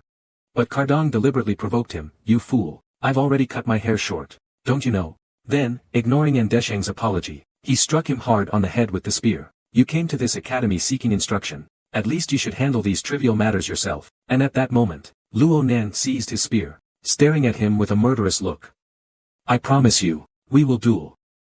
Not long ago, Luo Nan, after a long absence, encountered the Grand Commander again. "I never expected such an unpleasant thing to happen right after we met." A guy actually, right in front of Luo Nan, deliberately picked a fight and bullied the Grand Marshal Andes Han. He clearly used a spear, but insisted it was a short spear. Using this as an excuse to beat and scold Andes Han, Luo Nan intervened, and then told him that he accepted the previously proposed duel. "I'm going to teach him a lesson." But Cardan is still being reckless. He then addressed the two CPU guys. "Aren't you supposed to not want a duel? Could it be for this loser?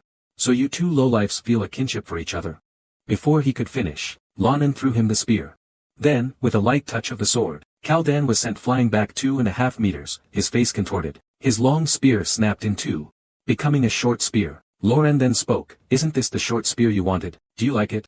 Kaldan flew into a rage upon hearing this. He was 2 years older than her. He's the kind of nobleman that a commoner like me can't aspire to. How dare he humiliate himself like this? Then he went all out. He lunged with his dagger. Luo Nan waited 2.5 seconds, only making his move when the dagger was about to hit him. He simply swung his sword casually. The opponent's dagger was instantly broken into 3 pieces. Yes, I am bold. The Cardan people were stunned. But another blow followed immediately. 2 blows, 3 blows. Each blow had the force of 1,000 pounds. It directly caused Cardan to lose consciousness. Afterwards, Luonan was still furious. Fortunately, this is happening within the academy. If you were outside, you really would have died. The few watching from the side all looked shocked. Caldan actually lost. He's a top-ranking student in his upper grade. Then, Luonan walked towards those few. Because those guys just treated the Grand Marshal like a servant.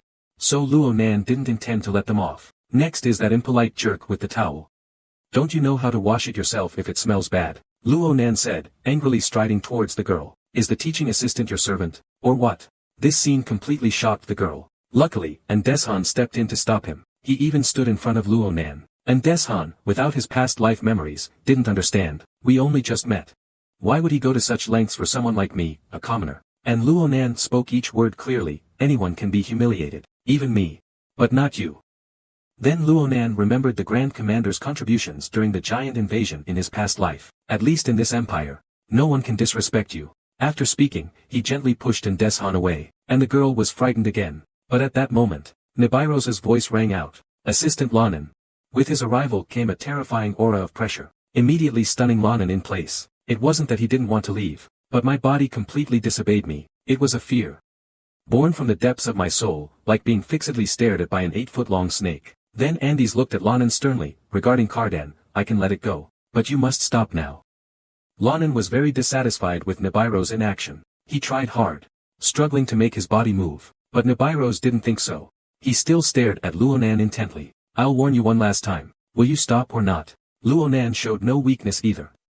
I'll say it again. Nibiru sighed in resignation after hearing this. Then I'll have to subdue this fellow first. As the giant snake opened its bloody maw, Luonan felt a violent blow to the back of his head. Upon opening his eyes, he saw his past life's Grand Commander, Deshan. He unhesitatingly accepted the command of the front lines. Though he knew that everyone at the front was certain to die, he still willingly sacrificed himself for the Empire. Luonan blinked again, and his surroundings changed once more. That was the last moment the 800 million giants appeared. Deshan smiled, turned, and told Luonan, please never forgive me, because I selfishly entrusted the important task of protecting the Empire to Luonan. In a moment of urgency, I shouted out the Grand Commander's name, but unexpectedly, it was all a dream. But turning around, Deshan really appeared before him, and he looked at him with an anxious face. Did you have a nightmare? But the first thing I did when I woke up, was to worry about Anshan. Are you alright, Grand Commander? What Grand Commander? What are you talking about? Then Luonan realized, Deshan doesn't have the plans from his past life. He can only laugh foolishly. Speaking of which, are you angry because of me? Luonan's face turned red after hearing this. No way. I am a very elegant gentleman. Since childhood, I've disliked their behavior. But Deshan saw through Luonan's lie at a glance. Actually, you don't need to resent them, including Cardan. This is my own fault. Lonan is a little angry. I can't let them treat you like this, including Professor Nibiros. You've worked so hard for this job, yet he watched you being bullied, completely ineffective. Deshan could only wryly smile. Professor Nephilim is a good man. The reason he didn't intervene is because I asked him to. To take this course, one must be a swordsmanship genius, and I haven't made any progress in my swordsmanship for a year, and I only just recently grasped the use of magic. He gave me this opportunity. Not only will I not resent him, I have to thank him. Luonan was stunned after hearing this, because in the previous life, Deshan's aura was incredibly strong. Did he also encounter bottlenecks? I can handle these small matters, but thank you anyway, Luonan. I've gotten used to most of it, but getting hit really does hurt. Luonan was silent for a few seconds after listening. Maybe that's why you can go so far. To eventually become a Grand Commander. And Desheng froze after hearing this. How did you know that's my dream? Did I let the cat out of the bag? Although this is difficult, I will definitely try my best. Luonan was stunned after hearing this, and Anshan thought he had been too frivolous. He frantically explained to Luonan, although this dream is unrealistic, I will never give up. Everything I've done is for him. Saying this, Deshan looked at his palm. These wounds are all from sword practice, but unbeknownst to him, his words had placed Luonan in a difficult dilemma. On the one hand, there was Deshan's last will from his past life, telling this lifetime's him not to waste his efforts trying to become the Grand Commander, just be a tailor honestly. On the other hand, seeing him so confident, wanting to become a great commander, Luonan couldn't bear to discourage him. Even after Deshan left, Luonan didn't say anything. He didn't know what he should do, but it seemed like no matter what he did, it would be wrong. After returning home, Duo Long sent a pigeon late at night. He asked Luonan to retrieve something in Cappadocia, but when they arrived at the blacksmith's shop, there was no one waiting for them. Luonan was a little angry. He kicked the helmet on the ground. Seeing this, Maria said frankly that he must have something on his mind, and Luonan didn't intend to wait any longer. I decided to go in myself. After landing in Luonan, I actually found the elevator switch. With a jolt around me, the elevator slowly descended, but as soon as I got off, Luonan froze. Because a huge fire had broken out here in Cappadocia, and many blacksmiths had fallen to the ground. After Assam's reminder, Luonan immediately spotted the culprit, a stone man, 2.5 meters tall, chasing a group of blacksmiths. Luonan thought for a moment, picked up Assam, and turned to tell Maria to go back to the academy to get reinforcements. Luonan then leaped down. Meanwhile, Assam used telepathy to control their descent speed. On the other hand, the blacksmiths had been chased for 2.5 minutes. Finally, they had no strength left to run. Seeing this, the stone man immediately raised his fists, preparing to crush the blacksmiths. At that critical moment, Luonan's single strike directly destroyed the stone golem's arm. I've been troubled by recent worries. He took his anger out on you. You counterattacked with your remaining arm, but just as it was about to hit, Luonan disappeared on the spot. He had activated his aura. In the blink of an eye, he appeared on the stone golem's shoulder. Then, a swift and decisive strike landed. At that moment, the stone golem's high defenses were, like paper, instantly shattered. This scene made the rescued blacksmith's eyes widen like saucers. That kid, so young, how could he one-shot the stone golem? Then Luonan stepped on it. I asked the old man what had happened here. I learned from them that not long ago, dozens of stone men suddenly emerged from underground. Without a word, they began to smash and destroy everything. Nothing was spared. And even worse, they even kidnapped the blacksmith. Duo Long, the wielder of the Luonan broken blade, is among them. But Didakan has already gone to save them, although his specialty is blacksmithing, not fighting.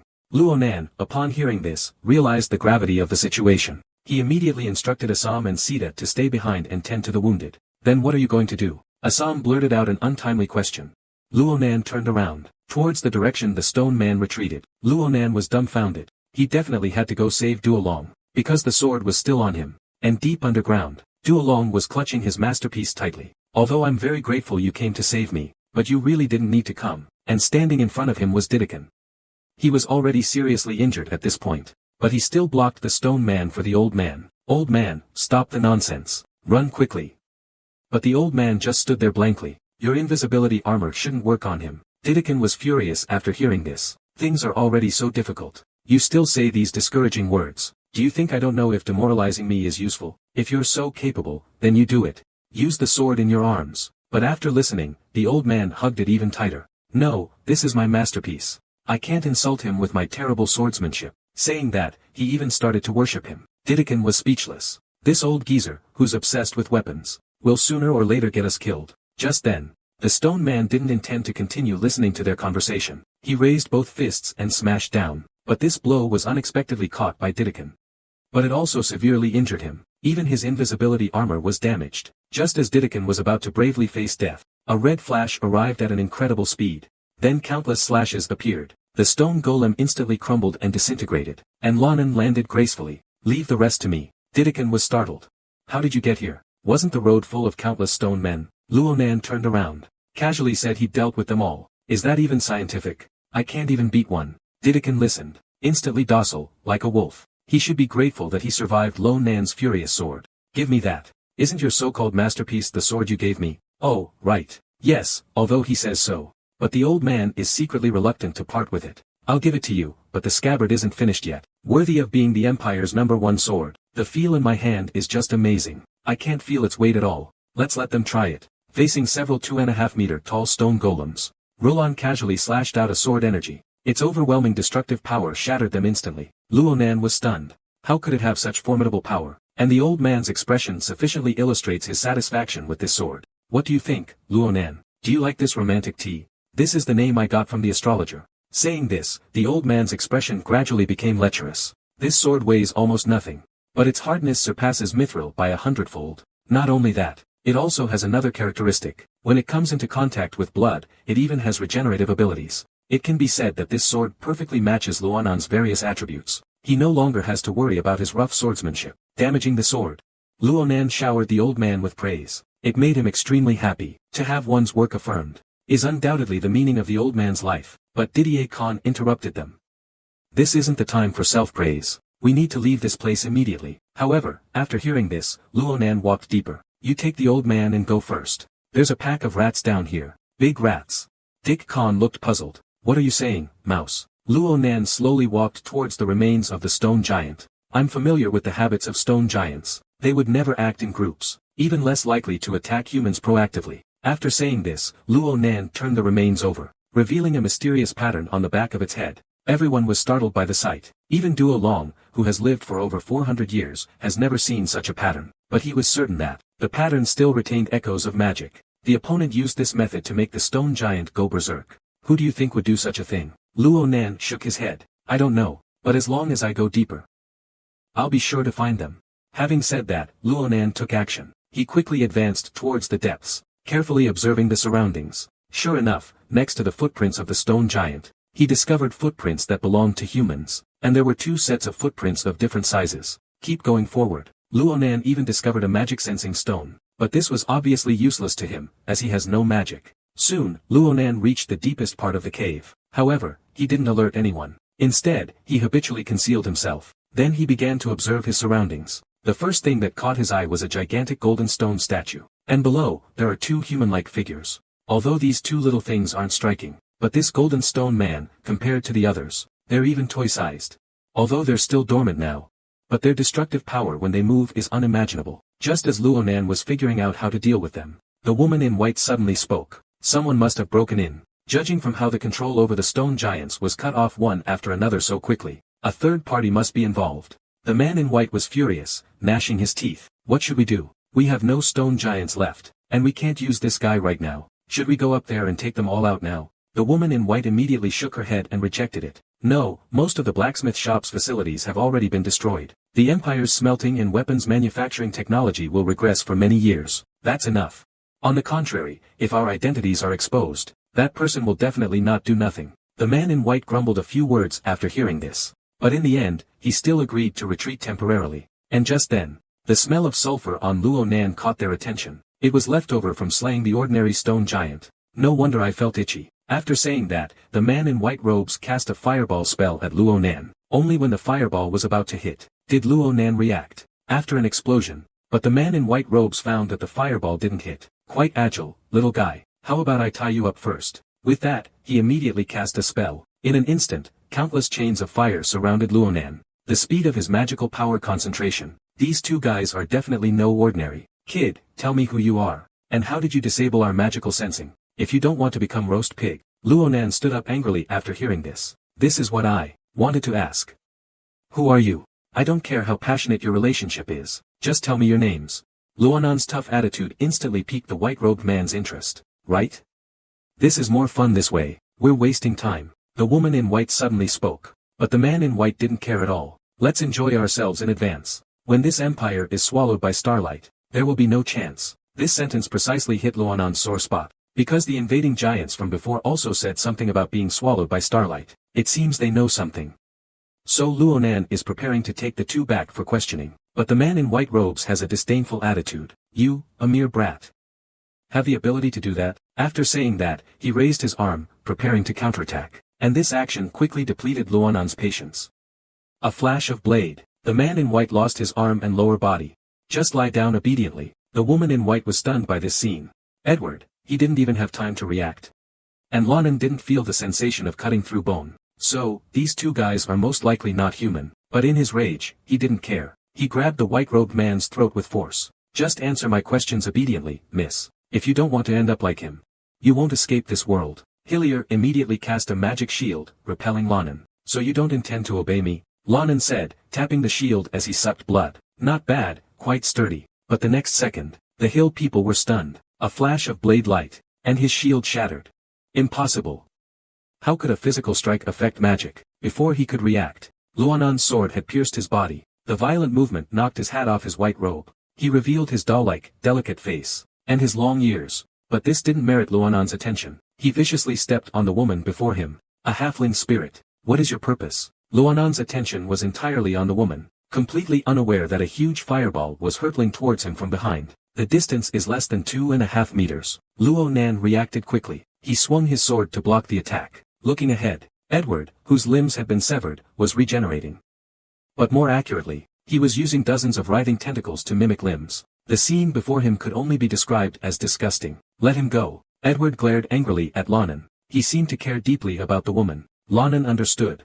He wisely withdrew his sword. But less than 2.5 seconds later, he plunged the sword into the woman's thigh. It seems you still haven't grasped the situation. Neither of you is going anywhere. Having said that, he drew his sword again. The intense pain in her body caused the woman to wail continuously. But Luonan's gaze never lingered on him. It was fixed on Edward. I'll give you two choices. Either you come quietly with me, or let this little sprite taste what it's like to lose its limbs. He probably doesn't have your regenerative ability. Edward trembled with anger. But in the end, he lowered his head. Then he extinguished the flames in his hand. Fine, I'll go with you. Luonan nodded in satisfaction. If you really die, it'll be troublesome. After saying that, Luonan turned his gaze to Hillier, but I didn't expect him to be laughing wildly. Luonan looked on in bewilderment. He didn't notice the golden stone golem's arm already attacking him from behind. What is this? By the time Luonan wanted to dodge, it was too late. He could only take the blow head-on. The powerful impact sent him flying tens of meters. Although the force was formidable, but both knew the blow wasn't enough to kill the creature. Edward, his body aching, moved toward Hilly. Can you still walk? The woman nodded. Thank you.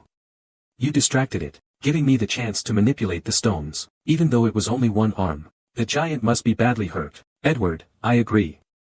You should return to the church first. Report the situation here to me. Go back after you've dealt with him. Hillier nodded. Then be careful. The opponent is a monster with a child's face. I understand. I can't be reckless. I haven't finished speaking yet. Edward's limbs were separated again. Luonan appeared before them once more. Countless slashes followed. They sliced Edward to ribbons. Where do you think you're going? Didn't I say? I have so many questions to ask you. Cyril recoiled in terror at the sight. He hastily took out a scroll and cast a spell. Lone, despite his severe injuries, moved closer step by step. But just then, Cyril's petrification spell succeeded. Lone could move no further, though he struggled desperately. But I was still unable to move. Cyril saw that the magic had worked, but he dared not approach. I can't guarantee that we'll win, but my priority now is to return and report. As he finished speaking, a portal lit up behind him. He was about to step through it, but then he reluctantly turned his head back. I will find out everything about you, your family, your loved ones, and your friends. Then I will take them from you.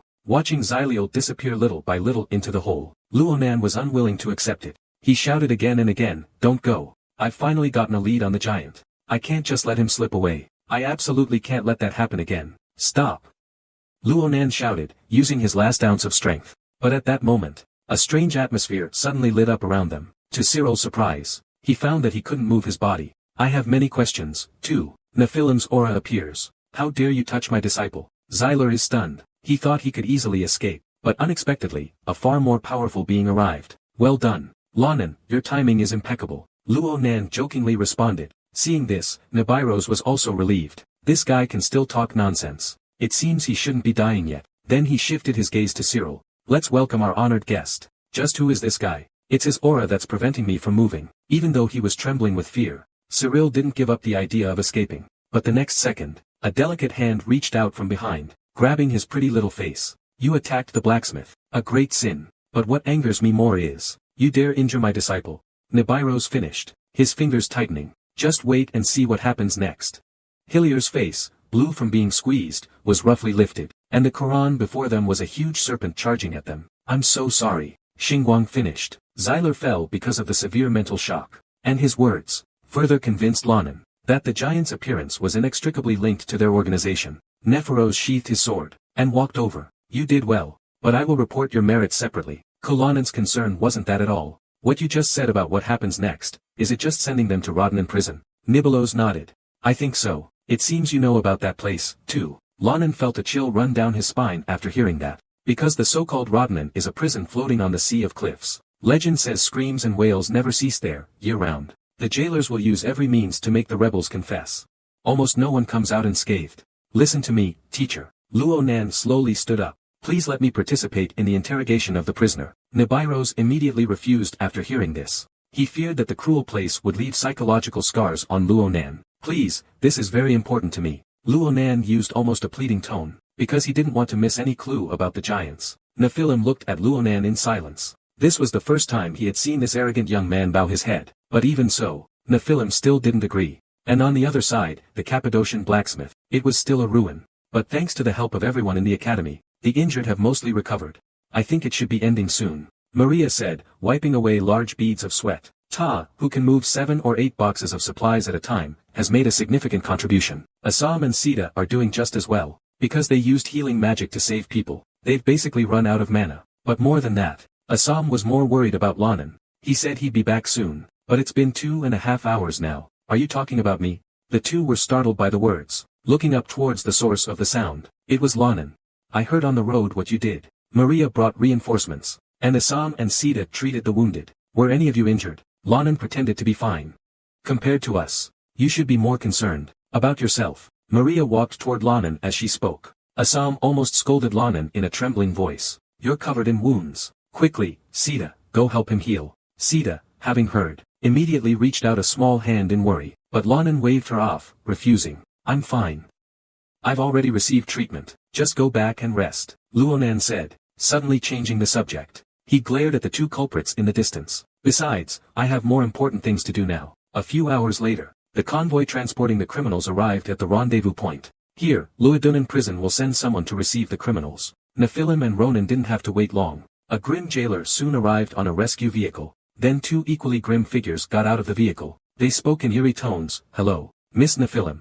Saying this, he looked down at the two criminals on the ground. Edward, before him, immediately piqued his interest. It seems this fellow possesses some kind of miraculous healing ability. The judges will be pleased to see this. After all, it's been a long time since something this interesting has come along. Having said that, they took the two and prepared to leave. After the interrogation, we will notify you. We hope you will continue to work for the peace of the Empire. As the words fell, the jailer disappeared from sight. After a week, Rodnan will pry open their mouths. Once I have results, I will inform you immediately. That's enough, right? Luonan nodded in satisfaction. Thank you, teacher. He also understood at the same time. This is the best Nibiros could do. After that, Ronan returned to Philip's academy to continue his training. Meanwhile, the repair work on Cappadocia proceeded simultaneously. Several days passed quickly. In Rodnan prison, wailing cries continued incessantly. And waiting for love. Dehua and Shelier will be the most cruel and ruthless warlords. The old man's benevolent smile scared Luonan out of his wits. Because the moment the other man lifted his mask, his gentle appearance could no longer hide the evil in his bones. A terrifying aura instantly filled the room. But this wasn't because of his strength, but rather a unique aura of an executioner, the attitude of someone who has committed heinous crimes. It was unsettling. So this person is the prison's judge, and he's the one who interrogated Edward. After a week of close contact, Karaka is certain Edward has revealed everything.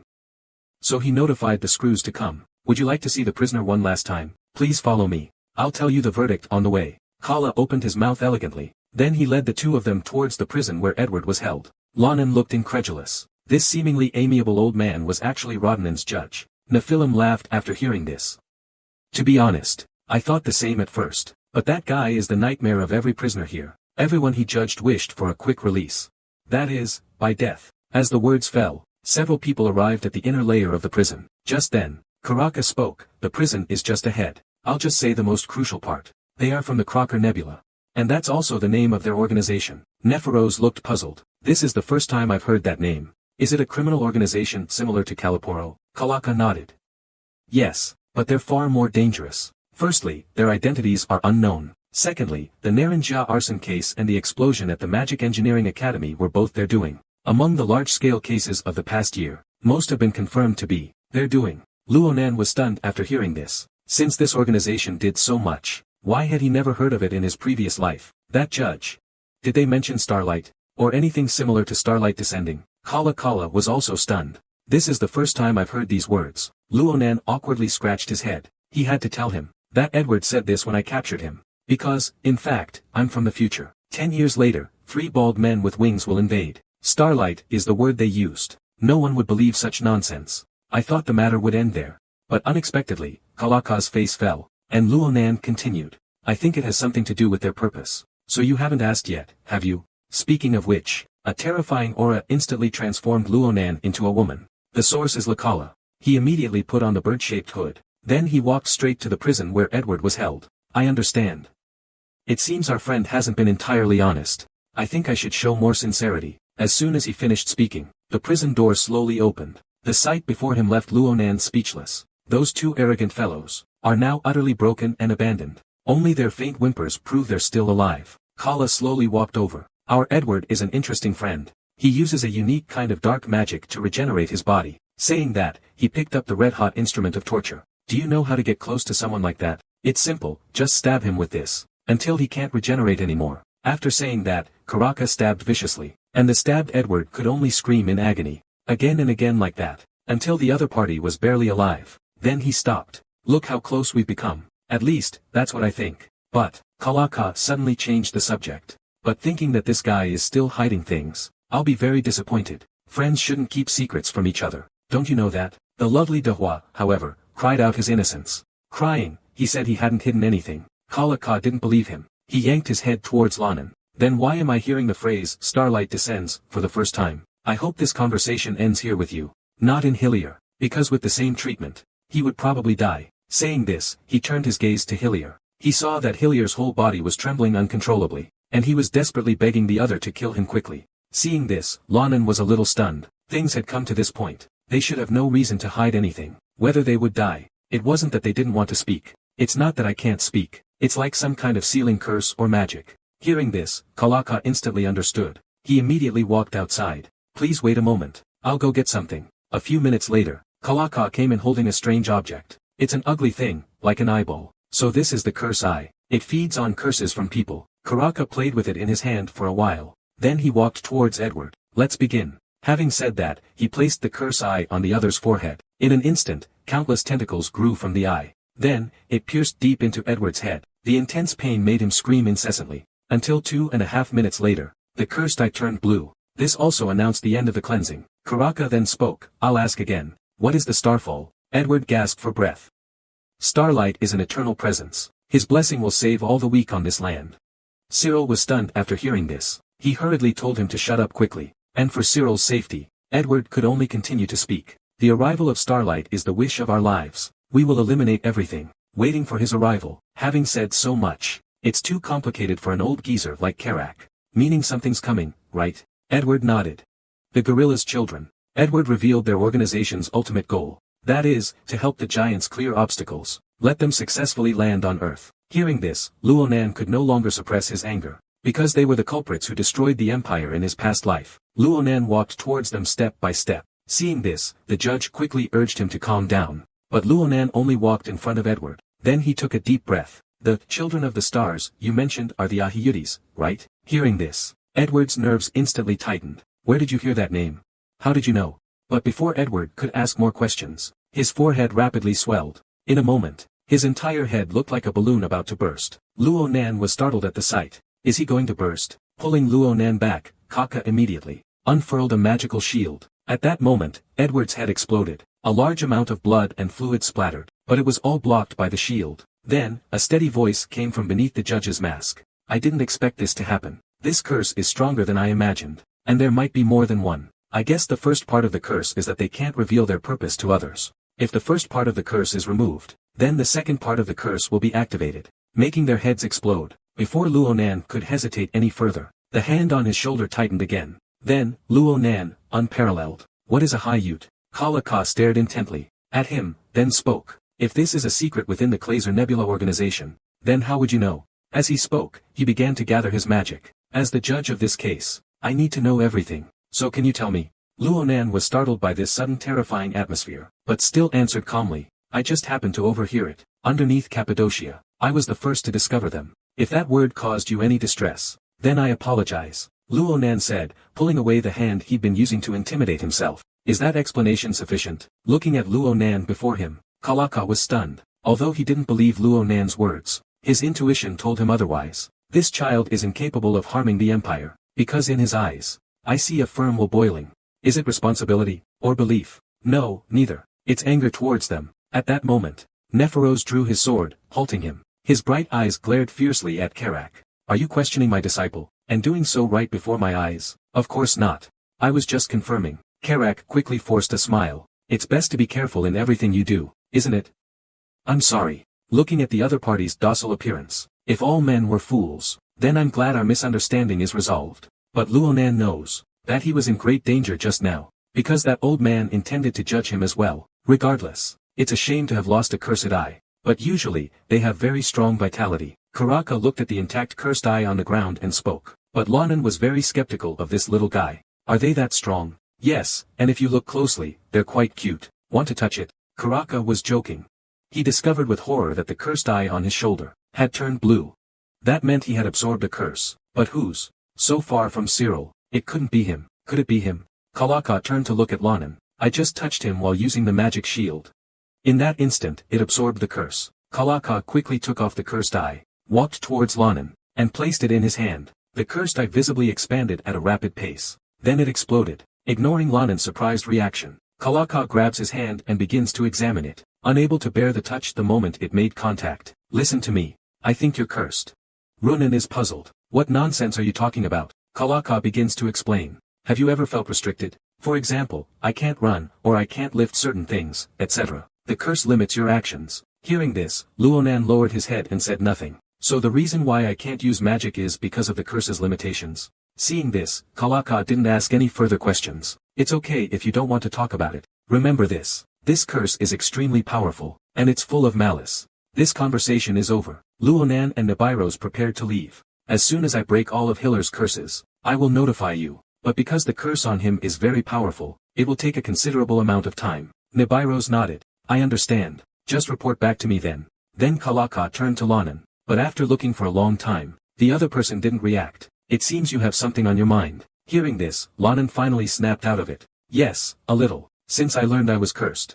But don't worry too much. Kalika recovered a gentle expression and comforted me. You're a student of Philip's, right? There's a rather eccentric fellow at the academy who's deeply researched curses. He might be able to help you. He's Professor Secret from the magic department. The person known as the strongest curse wielder was unexpectedly a child under 8 years old. Luonan was dumbfounded, but with just a glance. The other party accurately identified 10 curses within Luonan. It turned out that Secret had 83 years of experience. And the reason for his small stature was also due to a certain curse. Hearing this, Luonan understood. The spellcaster is cursed. It's as normal as a bald doctor being unable to cure his own baldness. After dealing with the Rotten prison incident, Luonan and Nephilim left on a rescue mission. But the curse lingered in Luonan's mind. And his eyes started itching, making him increasingly anxious and restless. But thankfully, someone once said, Professor Secret might have a solution. Seeing his anxious state, Nephilim calmly spoke, this is one of the known signs. That the curse within you is weakening. Don't worry. By the way, you really don't know who cursed you.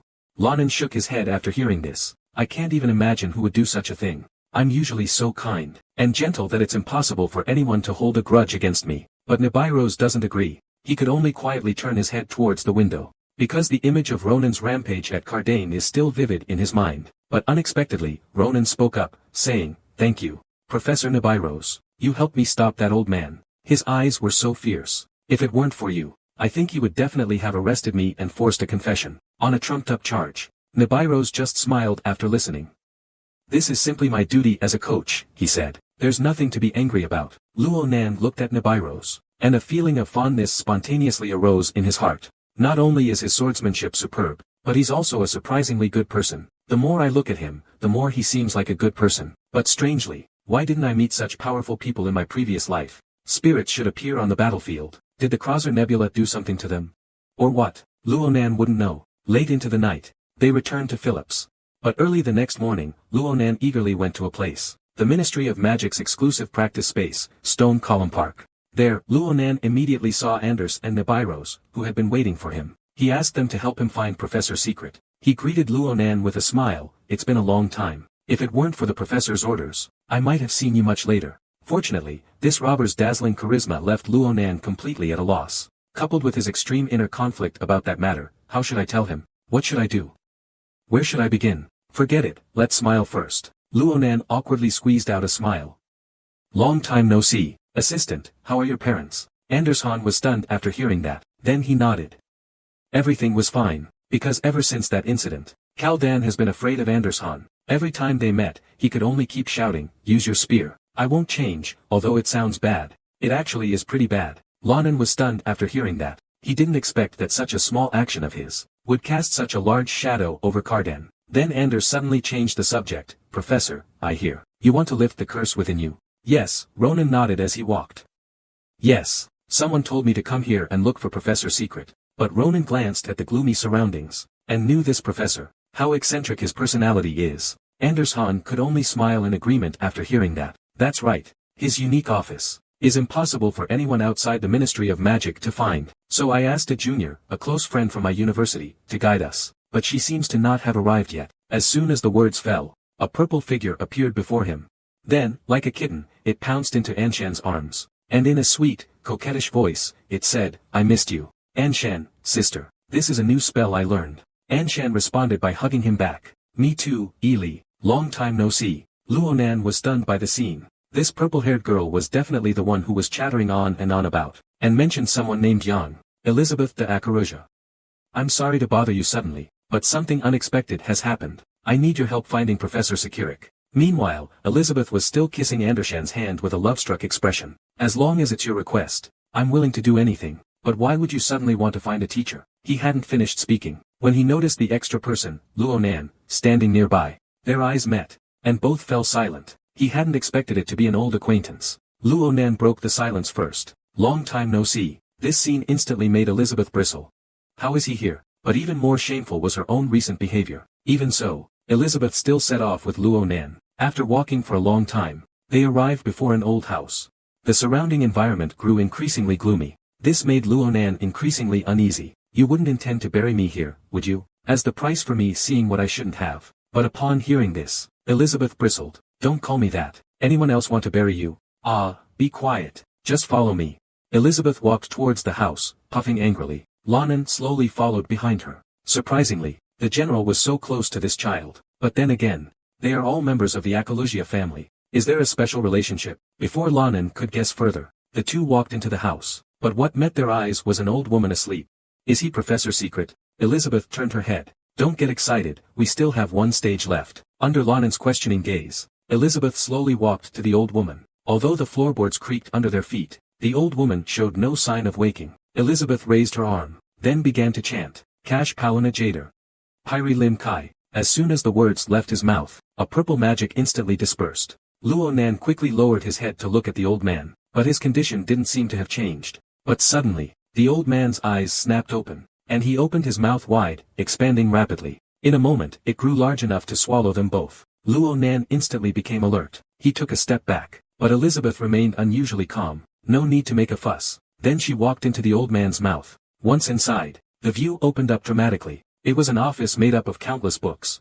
Cephalazio. Luonan was stunned by this sight. Was that just the entrance? How strange. Just as Luonan was feeling shocked, a voice suddenly rang out from behind him. "So it's you," the disciple Miss Nephila mentioned. "You and I heard the same thing." The moment the words fell, Sekrik, who looked only 7 or 8 years old, appeared before Lonan. "Little guy, you're so interesting. It seems there are 10 curses within you." The boy was afflicted with 10 deadly curses. The culprit was his own father. Because this child is extremely dangerous, though seemingly docile and cute, he will actually bring about the Empire's destruction. Therefore, his father had to seal his magic, and even did something with even more serious consequences to restrict his actions. Not long ago, Luonan learned that there was a professor at the academy, who could easily lift any curse. But when he and Elizabeth arrived at the professor's office, they found only a child there. Just as Ronan was surprised, Elizabeth bowed her head to the child.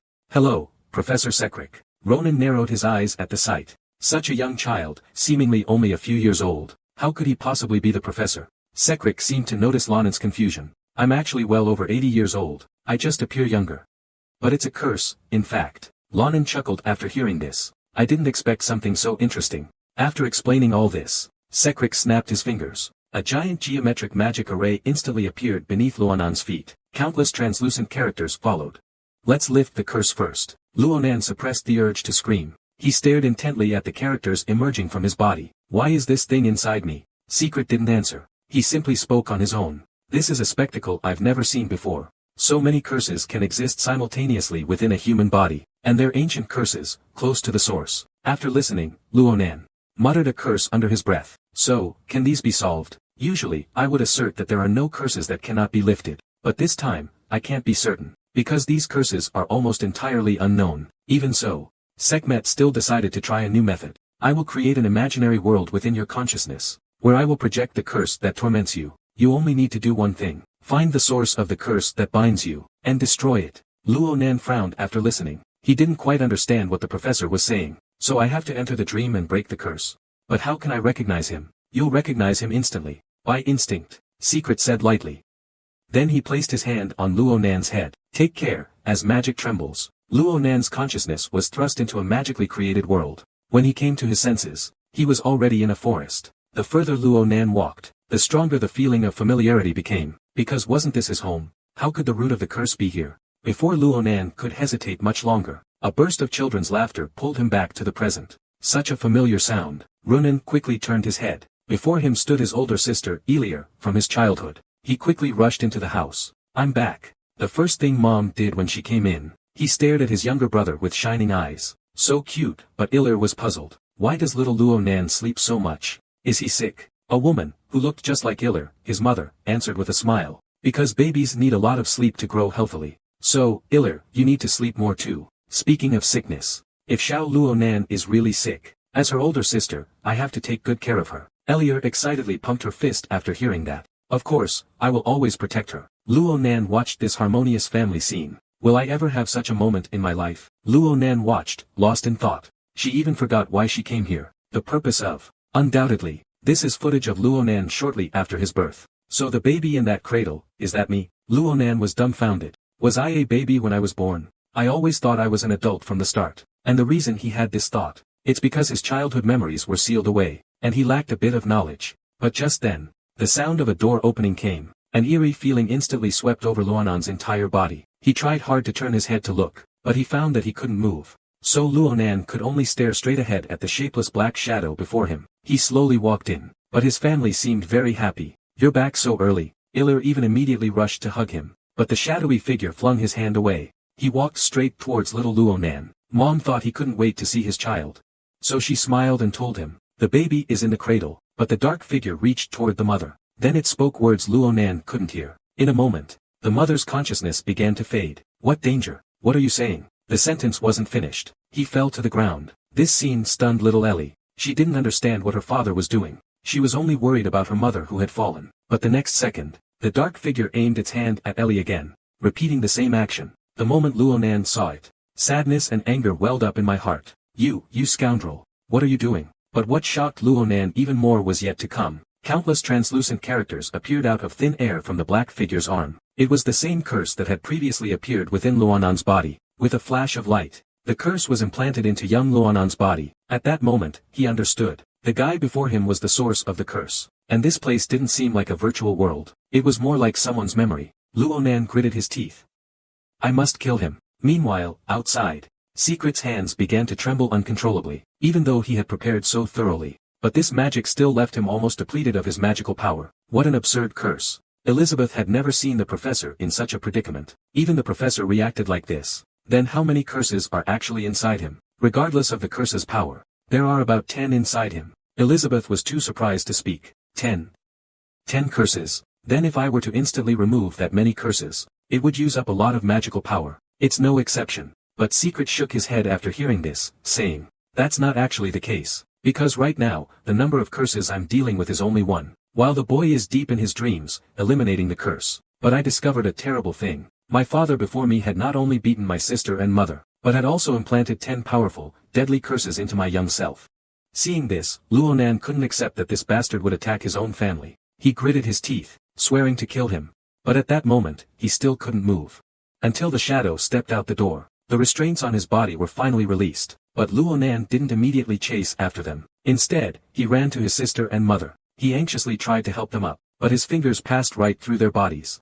Just as despair was about to consume Luonan, he suddenly heard faint breathing sounds. It turned out that both of them were still alive. Luonan finally breathed a sigh of relief. He tried hard to control his emotions and stay calm. There's only one thing I need to do now. That is to tear that bastard to shreds. As he spoke, a sword appeared in his hand out of thin air. It was the Romancha. Whether this is reasonable or not is no longer important. Luonan swung his sword open the door. Then, he rushed out like a madman. Soon, he saw a dark figure before him. The other party stood motionless, as if waiting for him. But upon seeing the other's face, Luonan couldn't forget what he had done. To dare harm my family, I will never forgive you.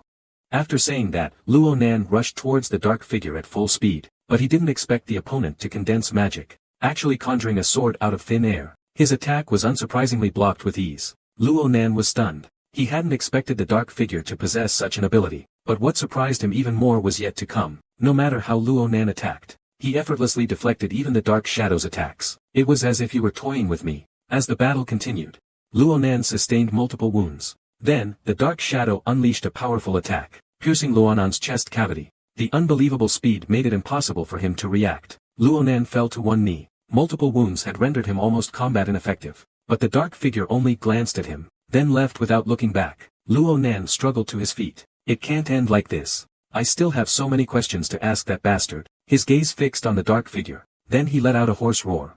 Why did you do this? Judging by Ira's and Mom's behavior, there's no doubt you're their father. After doing something like this, do you even have the right to be our father? Don't you have anything to explain? Hurting Ira and Mom, even cursing me, don't you even bother to make an excuse? The moment he heard it, the shadowy figure froze in place. Taking advantage of this moment, Luo Nan gripped his sword hilt tightly, red magic swirling around it. Then he swiftly charged towards the shadowy figure, slaying it with a single blow. Fine, don't say it. Then get out of my body. After the curse was lifted, Luo Nan returned to the real world. He shook his head vigorously, trying to shake off the tension from the fight. But unexpectedly, an old voice sounded behind him. Pleasant journey. Luo Nan turned to look. Before him was a kindly old man. But his clothes were the same as Professor Secret's. So Luo Nan quickly guessed his identity. Why does your time seem like you've been on a plane? Is it because of this curse-breaking magic? Secret shook his head. No, it has nothing to do with that. Do you feel any different now?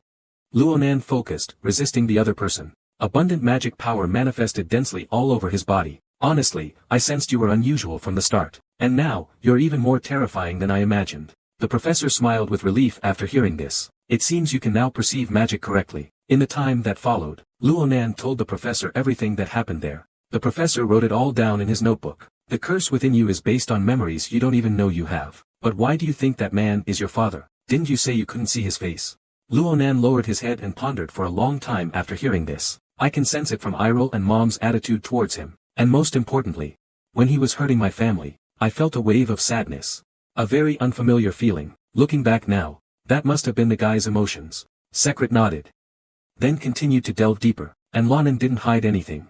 I told you everything. I have no memories of my family. It's like they were completely erased. Secret. He took a sip of coffee. Does that explain everything? Your father not only sealed your ability to perceive magic, but also scrambled your memories. But through this curse-releasing magic, this memory was presented by chance. So that might be a chaotic world where imagination and memory are intertwined. That's exactly why this magic appears occasionally, isn't it? And the final blow you described should also be based on this. So you unintentionally used magic. Runan looked at her hands after listening. On them was a mixture of several colors, a colorful substance. Is this magic? Secret nodded.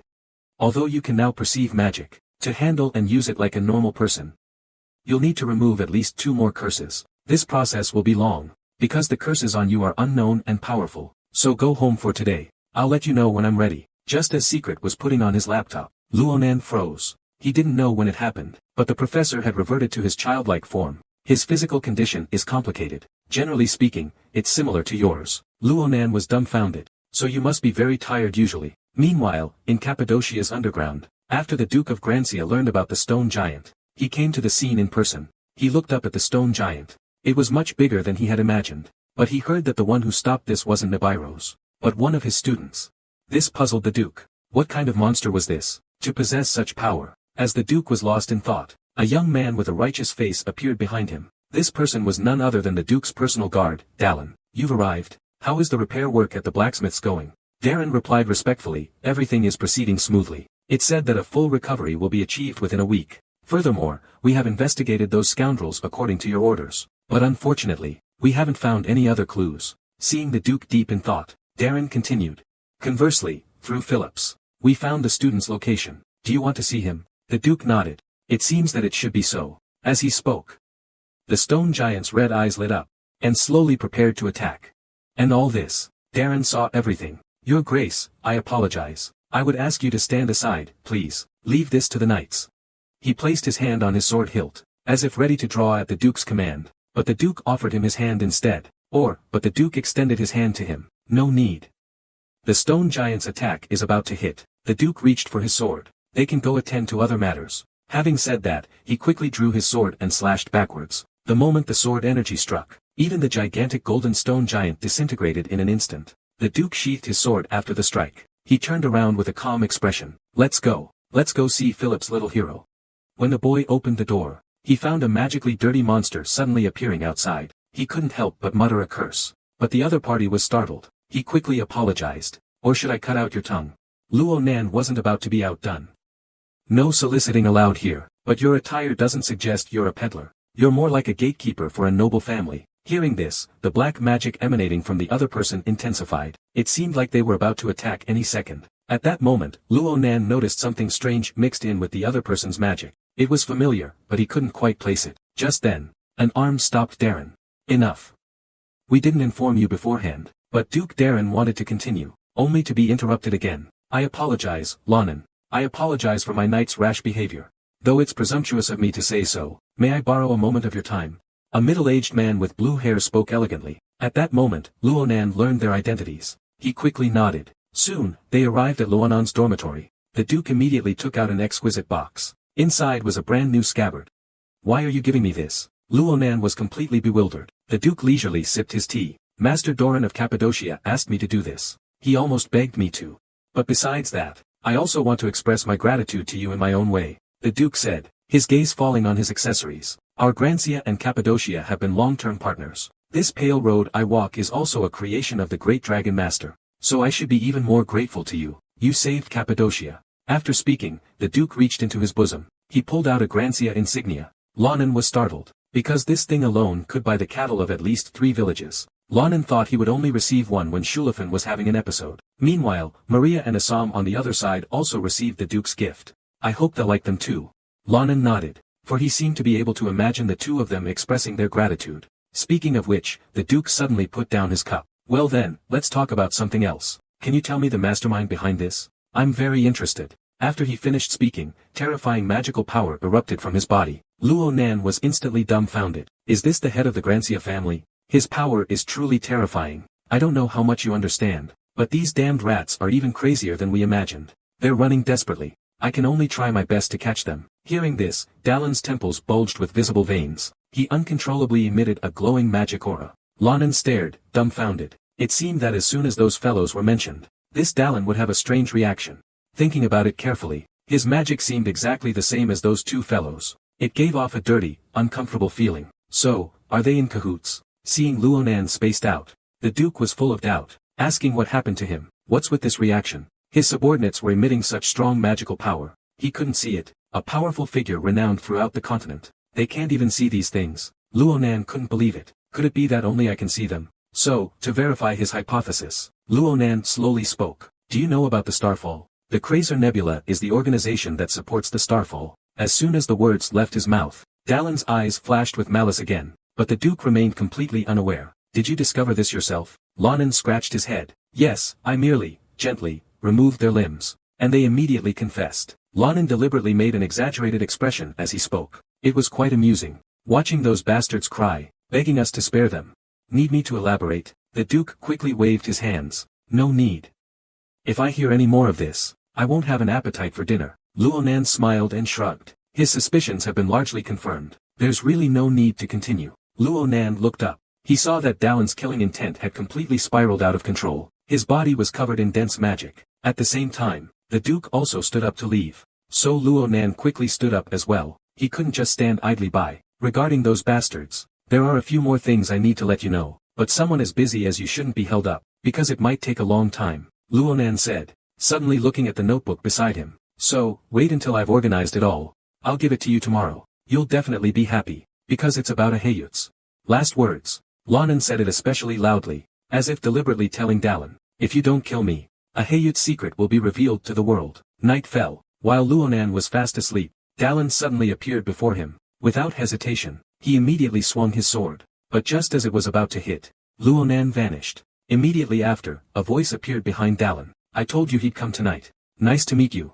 Kraw's third jerk. Darren looked incredulous. He turned to attack Ronan. Wait, why don't you look over there first? Ronan said, pointing to the side. That's my special guest. When Darren looked over, I was instantly dumbfounded. How did you get here? Young Master Shulafin's face was filled with fury. Can you explain this? The Dalan girl used the lowest level magic. Yet she left the examiners on the spot, stunned. This was simply because she displayed superhuman strength. Even a genius would struggle to leave a sword mark on the dummy, but he can directly destroy it. This terrifying power even makes Luonan feel inferior, so he immediately drew a strange conclusion. Just a short while ago, Luonan deliberately revealed what he knew about the giant. He immediately exposed Dalan's identity. I said he would come. This guy has too many reasons to want to kill me. Shulafan looked incredulous. Can you explain the current situation? Dalan listened. But he drew his long sword. I won't explain, he said, then fiercely stamped his foot on the ground. A wave of light immediately emanated, instantly enveloping the entire room. Luonan and Shulafan felt their bodies grow heavy. What the hell is this? Could it be his aura? Luonan frowned. But unexpectedly, Dalan from afar charged forward, sword in hand. Luonan struggled to raise the mancha to counterattack. However, the moment he blocked the attack, he was sent flying tens of meters. Shulafan's eyes widened. Is this Dalan's aura? It seems he's reached the awakening stage. This is completely different from what I knew. So this guy was hiding his strength before. Dalan noticed that Schlieffen was distracted. A powerful slash was aimed at his neck. Schlieffen had to grit his teeth and fight back. But I didn't expect that after the next blow. My wrists are aching. Then followed a few more difficult rounds of fighting. But Schlieffen was completely on the defensive. Why don't you use your aura? Young master, at a time like this, are you still worried about hurting others? You wouldn't understand. Why did you betray us? Dalan chuckled foolishly. You're wrong. I have never betrayed you. Because I was never a knight of Grancia from the beginning. She heard the answer she wanted. Shurafen's expression immediately turned cold. I understand. As soon as the words fell, Luonan intervened in the battle again. Because he promised Schlieffen, he wouldn't intervene until Dalan admitted his betrayal. It's so convenient to be able to see magic. When Dalan unleashed his aura, Luonan was indeed a little caught off guard, but when he focused his mind, he could see that it was tree root-like strands of magic binding his arms and hands. As Luonan cut the tree roots, the tide of the battle began to turn. Dalan didn't expect Luonan's strike to actually affect magic. What a freak. Without further hesitation, Schlieffen swung a powerful blow, but unexpectedly knocked Dalan back several meters. Is it possible that he improved so much in such a short time just by using magic enhancement? Calling him a genius is understating it. He's more like a monster. Just as Dalan was distracted, Lonan's sword was already before him. Dalan quickly raised his sword to block, but he was still grazed by the blade. The commotion alerted him. No, it's too noisy. Professor Hua and the others will wake up. Then I'll have no chance of winning. He looked towards the window beside him. Without hesitation, he jumped out. Then he ran towards the city gates without looking back. He understood that if he were caught, everything would be in vain. Dalan was also lucky, successfully traversing building after building. But just as he finally saw the city gate, a familiar voice sounded beside him. You're right. I can't control the storm's range as precisely as my father could, but I won't use it to hurt any innocent person. Only you, traitor. I must kill him today. Having said that, Schlieffen immediately began to swing the sword in his hand. In an instant, a storm with a radius of up to 10 meters swept up, centered on Schlieffen. But it wasn't ordinary wind inside. Instead, it was countless sword-like things. The height of the aura even surpassed the city walls at one point. Meanwhile, Dalan hastily swung his sword to block. But unexpectedly, he was instantly engulfed by the violent storm. As Dalan uttered his final words, my dearest Starlight, the battle was declared over. From today onwards, you are no longer a person of Grancia. No one will remember you. After all, you said it yourself. You were never a knight of Grancia. By the time Lonan arrived, Dalan was already spread-eagled on the ground. There wasn't a single unbroken part of his body, but thankfully, he was still breathing. Schlieffen only severed all the meridians in his body. I never imagined that our family would have a traitor who had been lurking for 4 years, and judging from their series of actions, their ultimate goal is most likely to destroy Grancia. I must return immediately to inform my father. There's no time for further consideration. Schlieffen immediately rushed to the family estate. Lonan watched his receding back, couldn't help but scold. That impolite fellow. He didn't even say thank you. Soon, Nephilim arrived at the scene. What was that huge commotion just now? Were you attacked? Luonan turned his head. He didn't expect Nibiros and the headmaster to appear at the same time. However, what surprised him even more was, Nibiros was wearing pajamas with cute little snake icons on them. This was in stark contrast to his strong personality. Without a second thought, Luonan gave him his first thumbs up of the day. Answer my question. Nibiros is a little angry, and the headmaster beside him nodded in agreement. That's right, answer the question first. Your professor's pajama taste isn't the point, although it is quite surprising. After listening, Lonan looked at Darren lying on the ground. Simply put, a high Ute is a dog. Is a high Ute a dog? Nephilim and the principal were both completely dumbfounded. What kind of breed is it from? After listening to Lonan's detailed explanation, the principal finally realized that a traitor had appeared in the Grancia family. This is a serious problem, but thanks to you, We just avoided a major disaster. You did great. Luonan was a little embarrassed by the praise. Although he revealed most of what happened, he kept one secret buried deep in his heart. That is, he could see the special magic on Krauser. Although he trusted the headmaster quite a bit, but no one can guarantee 100%. So he can't leak this. Otherwise, it's very likely that even those close to him will fall victim to Krauser's cruelty. Someone will investigate this soon. Grancia is an important part of the Empire, so don't worry. Anyway, the Empire is grateful for everything you've done, and also for the matter of the Cappadocia Ironworks last time. What reward would you like? Luonan perked up instantly after hearing this, because he already had a grand plan in mind. One to stop Krauser's actions. He got the headmaster's approval. Early the next morning, Luonan posted recruitment notices on the Phillips 4 Square. Are you tired of the boring activities in the college clubs? I've created a brand new version especially for you. That is, the Adventure Club. Gender and grades don't matter. If you're a brother, come and chop me. The Adventure Club is God. Good question. Luonan immediately interrupted him. So-called Adventure Club. It's a life that emphasizes practical experience. Let's become people who contribute to the Empire. This is the only club permitted to go outside, with the principal's approval. The students in the audience looked at each other in bewilderment. All of this was witnessed by someone further away. Is it him? It can't be. A few days later, there isn't a single interviewee left in the sailboat building. Luonan was dumbfounded. What's going on? I clearly planned 2 such magnificent speeches in the square. Why isn't there a single person? However, everyone knows about this. But only Luonan doesn't know. This has already spread. Your ability test is to beat up everyone who comes past that. And your interview. The question is whether you are prepared to dedicate your life to the club. So they said, if you want to join this club, 10 lives wouldn't be enough to pay the price. But Luonan disagreed. I only wanted to test their courage. But no matter what, one person persevered. That's Bo-Rama. He's exactly the kind of talent Luonan needs. You passed. Bo-Rama laughed happily after hearing this. But Luonan immediately threw cold water on him. Joining a club is really tiring. Are you prepared for that? Balama nodded. Because for him, as long as he can get stronger, he'll do anything. With no one else showing up for the interview, Luonan had no choice but to send them away. I waited here for the right person, but this wait went straight into the evening. Sure enough, there was still no one. Luonan was dumbfounded. With no choice, they started packing up and preparing to clear the place. Although the interview results were unsatisfactory, it was fortunate to have Andy Shan's company. If it weren't for my teaching assistant job being too busy, perhaps I'll consider joining. Hearing this, Luonan's face instantly darkened. He would absolutely not agree, because if he were to join, he would inevitably become a target for Krauser. Furthermore, in his past life, Andy Shan's will was for him to give up becoming a grand commander in this life, to live an ordinary life. But just as Luonan was lost in thought, a voice interrupted him. He was truly relieved. You're still here. Looking up, he found that someone had appeared in front of him at some point, without him noticing their presence at all. But regardless, someone showing up still made Luonan very happy. Are you here for an interview? Do you want to join our club? The person listened, slowly removing their hood. If I join, can I touch it?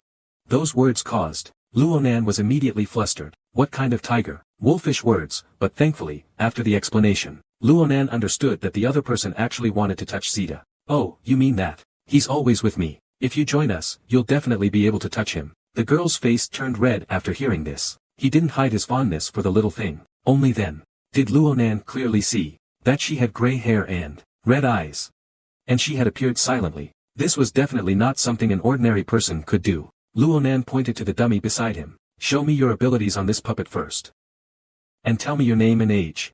3rd year, Magic Department. While Ophelia spoke, he eagerly began to demonstrate his abilities. The moment he raised his hand, a large amount of blood-red magical power gathered. Andershan's face was full of surprise. It's dark attribute magic. Legend says it's an extremely difficult attribute to control. But Lonan noticed something else. He clearly saw in the opponent's blood-red magic power a few traces similar to the aura of Zeta's blood magic. As Olivia swung her arm down, a giant magical claw flew towards the dummy. A moment later, it left 3 deep cracks on the surface. Even Luonan's sword could only sever the dummy. No surprise there. Luonan immediately announced its passing. But he still had many questions. For example, this guy might not be human. But just as Luonan was about to speak, he heard Ophelia's voice in his mind.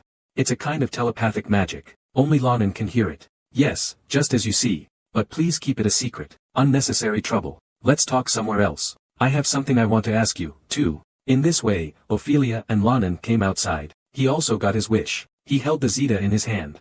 You say this little guy is a dream bird? That's interesting. To actually see such a rare creature in a place like this. But Lonan's demeanor suddenly changed after hearing that. You're interesting too. I'm a vampire, but I heard you all left the Empire, didn't you?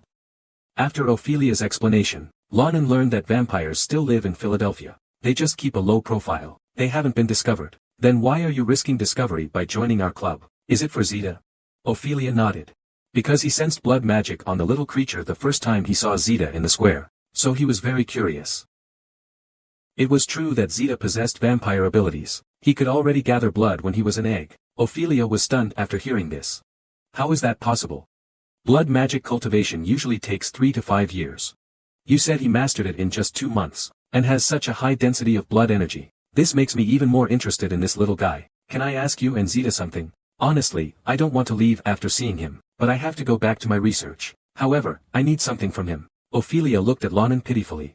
If you agree, I will work very hard. I couldn't refuse him. Luonan could only let him take away 3 of Zeta's feathers. The next day, Luonan and the club members arrived at the office space prepared for them by the academy. It turned out to be an entire building. Luonan smiled. He glanced at them. He noticed they seemed to have some extra things. Maria's great sword, and Assam's bracelet. These were all crafted by the masters of Cappadocia. The great sword is very heavy, and it effectively allows Maria to unleash her power. As for Assam's bracelet, it enhances magical control. It's said to double the flow rate. After saying that, they turned and walked towards the building. I had you bring weapons today, because there's a very important matter. Once inside, they sat at the long table and talked. Our club's founding goal is singular. That's through the trials of time, uncovering one's potential. That's what they say. But the ultimate goal is actually to prepare for the giant invasion in 10 years. Having said that, Luonan took out a map. This is our first destination, the Badian mountain range. It's a place undiscovered by the Empire, so it's extremely dangerous. Hearing this, all 3 of them were stunned. Who would start by going to a place like that? But Luonan told them not to worry, because the more dangerous it is, the more experience one will gain. Furthermore, he learned from Professor Marin that place is the habitat of the Curse Eye, so this is the perfect place. Let's solve your 2 problems first. Looking at the bewildered Maria and Assam, Lonan continued, let's fight. The girl elf the boy casually saved, turned out to be a giant's worshipper. She even casually revealed the whereabouts of living beings. He glared at Luonan and the others, his face filled with murderous intent. It turned out that not long ago, Luonan proposed a battle against Maria and Assam. The reason was to help them finish their academy courses ahead of schedule, thus obtaining the status of free people. Come on, you 2, attack together. Don't be afraid. I'll only use my scabbard, but if you underestimate me because of this, you might lose badly. Maria glanced at Assam. Let's go. Let him see how much we've grown. Assam nodded after listening. A pure, bright blue magic instantly appearing on her hand. Maria was the first to attack Lonan. The giant thread drew a beautiful arc in the air. It slammed heavily onto the floor. Although the speed wasn't great, the attack's power made Lonan wary. Don't you want to see what you're doing? If that hit me. Don't let a single chopstick touch your body. Maria didn't answer. She responded with several slashes, but without exception, Luonan dodged them all. But as the 2 were locked in combat, Assam, using the mind lever, lifted a 300-gram rock, and without hesitation, hurled it at Luonan. Maria, get out of the way. Seeing this, Luonan had no choice but to draw Romancha. With a few slashes, he instantly shattered the rocks. You've really improved a lot. It seems that while I was gone, you haven't been slacking off, especially Assam. It felt like he'd completely changed. He witnessed their strength. Luonan stopped the trial, because he could already see the growth of these 2. At this rate, they could probably graduate in just 2 weeks. But just as Assam and Maria breathed a sigh of relief, but Luonan suddenly changed the subject. Then let's start our special training. None of the 3 of us are allowed to use magic. The other 2 were dumbfounded. This isn't fair at all, because for Luonan, using his roots is basically the same as using magic. And so, Luonan achieved a crushing victory in this special training. This training lasted only 2 weeks. Maria and Assam finished all their courses ahead of schedule, just as Lonan slammed his graduation certificate onto the principal's desk, leaving him completely stunned for 2.5 seconds. You mean to say that all the members of your club have already finished all their courses ahead of schedule? Lonan nodded. Yes, so we can get permission to go out now, right? The principal smiled. Of course. Have a pleasant journey. They said goodbye to the principal. The next day, they arrived at the Badian mountain range, but just as they reached the entrance, Maria was amazed by the incredibly pure magic of the place. However, they still had a long way to go to their destination, so they continued walking forward. Finally, they arrived. Luonan looked down at the mountain. Before him was a village built by orcs. Balama looked on in disbelief. Orcs actually have this kind of ability? Of course. Don't underestimate them, even though they only have one village now. With their incredibly strong reproductive ability, they could cover the entire mountain range in a short time, therefore, posing a threat to nearby residents. So Luonan's first objective upon arriving here, was to completely wipe them out. Simple enough, right? Assam was stunned. If he wasn't mistaken, the enemy numbered several hundred. But Luonan told them not to worry, because these orcs weren't actually that strong. Here, the only thing Luonan fears is another species called the ogre. They possess bodies impervious to swords and blades, especially the leader, the two-headed ogre, Gwark. Even Luonan cannot defeat him, but thankfully, he won't appear at this time. Just as Luonan and his people were about to act, they were interrupted by a voice. The intentions were good, but I don't recommend you do that. Suddenly, a kind middle-aged elf appeared behind them. How is that possible? Why didn't I notice his presence? Luonan turned around. He placed his hand on his sword hilt cautiously, but the elf, Sarant, smiled kindly. I'm just a priest on this mountain. I serve an ancient soul, Saner. This isn't safe. How about we talk somewhere else? Luonan, after hearing this, immediately drew his romancha. This instantly made everyone tense. They didn't understand why Luonan would do this to an old man, but only he himself understood. No one who can appear here is ordinary. Ahayut is a bastard. Repeat after me. The long sword is already at my throat. Sarant had no choice but to obey. But his body showed no abnormalities, so it's basically ruled out that he's a member of the Crossers. As a God-fearing man, his rude words embarrassed me, but Luonan told him not to worry, because in his opinion, Meyer Hayut's words were most sacred. Thus, everyone followed Sarant to another place. On the way, he inadvertently revealed that he had lived for thousands of years. This shocked Luonan. The empire is only a few hundred years old, yet he existed even before that. Even among elves, it's rare to find one who lives for 1,000 years. So Luonan asked why they couldn't attack the orcs. The orcs' behavior has been strange lately. They're not nocturnal creatures, yet they patrol the mountains around the heteromorph every night. Even some ogres have left their territory and come here. All signs point to something big happening. After saying that, Sarant gently pointed forward with a finger. A huge stone building appeared silently. It was Sanir's temple. Balama was stunned. Such a large building appeared so suddenly. Is it some kind of barrier magic? Assam even bluntly stated that even their professors in the magic department couldn't achieve magic of this level. Lanan, standing beside them, was equally astonished. This guy is definitely no ordinary elf. Thus, they arrived inside the temple. The giant stone in the center, resembling a corn cob, was the statue of Sani, though rather ugly. But it held extraordinary significance for Sarant. The temple is quite spacious. You can put down your backpacks and rest for a while. But Luonan instead asked about the cursed eye's habitat. Sarant glanced at him after hearing this. He immediately sensed the presence of the curse. So it's like that, huh? There are some strange echoes around you. Are you free now? Let's talk. Thus, the two of them came to a pavilion. Sarant thoughtfully brewed a pot of tea for Luonan. But just as the fragrant tea filled his nostrils, dense, thread-like magical energy suddenly appeared before his eyes, and it was clearer than ever before. Just as Luonan was too surprised to speak, Sarant provided the answer. I use a special herb to make this tea. It enhances magical affinity.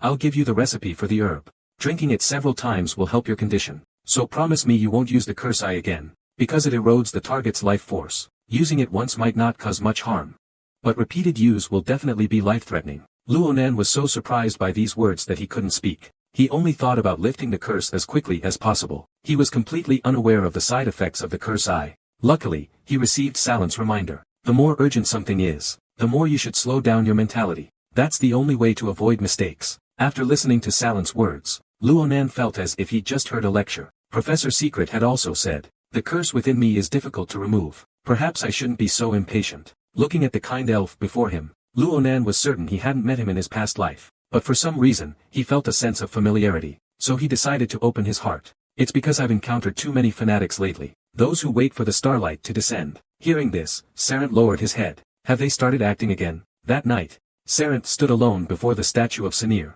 Are the fanatics Lanan mentioned those people? They are planning something deadly. Taking the lives of innocent humans. Am I just going to watch helplessly again this time? Luonan's appearance is the best answer. I must stop all this. Just as Salant was lost in thought, Luonan's voice interrupted his thoughts. This stone does look quite attractive. Does it have any hidden meaning? Speaking of which, Saranti's eyes lit up. Of course, every 1,000 years, we transport 1,000 stones to the furthest reaches of the empire. It's constantly stormy there. So most of the stones weather away within a century. The one that remains, we call it Sanir. It represents an enduring spirit, and he clearly remembers that he and several friends moved this Saner statue. But now he's the only one left upholding his faith. After all, dedicating one's life to a god who never responds is incredibly difficult. I wavered several times, but I always had a premonition that I would stay here, to become the stepping stone that saves the world. I feel that moment is about to come. During my few days here, everyone has been drinking Saren's herbal medicine, so our affinity for magic has increased considerably. In my free time, Lonan would also go with Saren to search for herbs. 2 peaceful days passed like this, and Lonan decided to bid farewell to Saren. After clearing out the orc village, we returned to the academy, but Saren was worried that the reason for the orcs' unusual behavior hadn't been investigated. Can't we wait? Lonan smiled after listening. You said it yourself. They've only become strangely behaved. It's not like they've gotten stronger. We're strong enough to deal with them. Saren couldn't refuse them. He raised his hand and cast a spell on them. With this, you can freely enter and leave the temple. If you encounter danger, return immediately. Meanwhile, on the other side of the forest, an elf woman appeared. And she was with a 2-headed ogre. I've come for you. Salant has arrived. After arriving in Luonan and drinking the elf's mysterious potion, unexpectedly, his vision blurred rapidly. Seeing this, the elf beside him chuckled and said, I hope you enjoy it. Luonan quickly realized the tea might be poisoned. He immediately prepared to draw his sword and fight back. But at that moment, his vision began to recover, and he could see more clearly than ever before. Any subtle magic was clear to his eyes. It turned out to be a herb that could enhance magical affinity. Although there would be some discomfort for a short while after drinking it long-term would undoubtedly enhance magic. Salant not only gave Lonan the rest of his large bag of it, but also completely revealed the secret recipe. By the way, are you considering staying here a few more days? Salant asked. Ultimately, Luonan and his group unanimously agreed. During this time, Salant not only grilled a whole ox for everyone, but also stated that tomorrow's dinner would be even more lavish than tonight's. Hearing this, a terrifying thought suddenly flashed through Luonan's mind. The team would be one person short the next day, and during dinner, Maria would get pink hair stuck in her teeth. Although she seemed kind, was she finally going to reveal her true nature? Although Luonan was worried, the anticipated events did not happen. The next day, their dinner was a huge elk. Seeing this, Lonan couldn't help but frown. I thought one of us would be on the dinner table.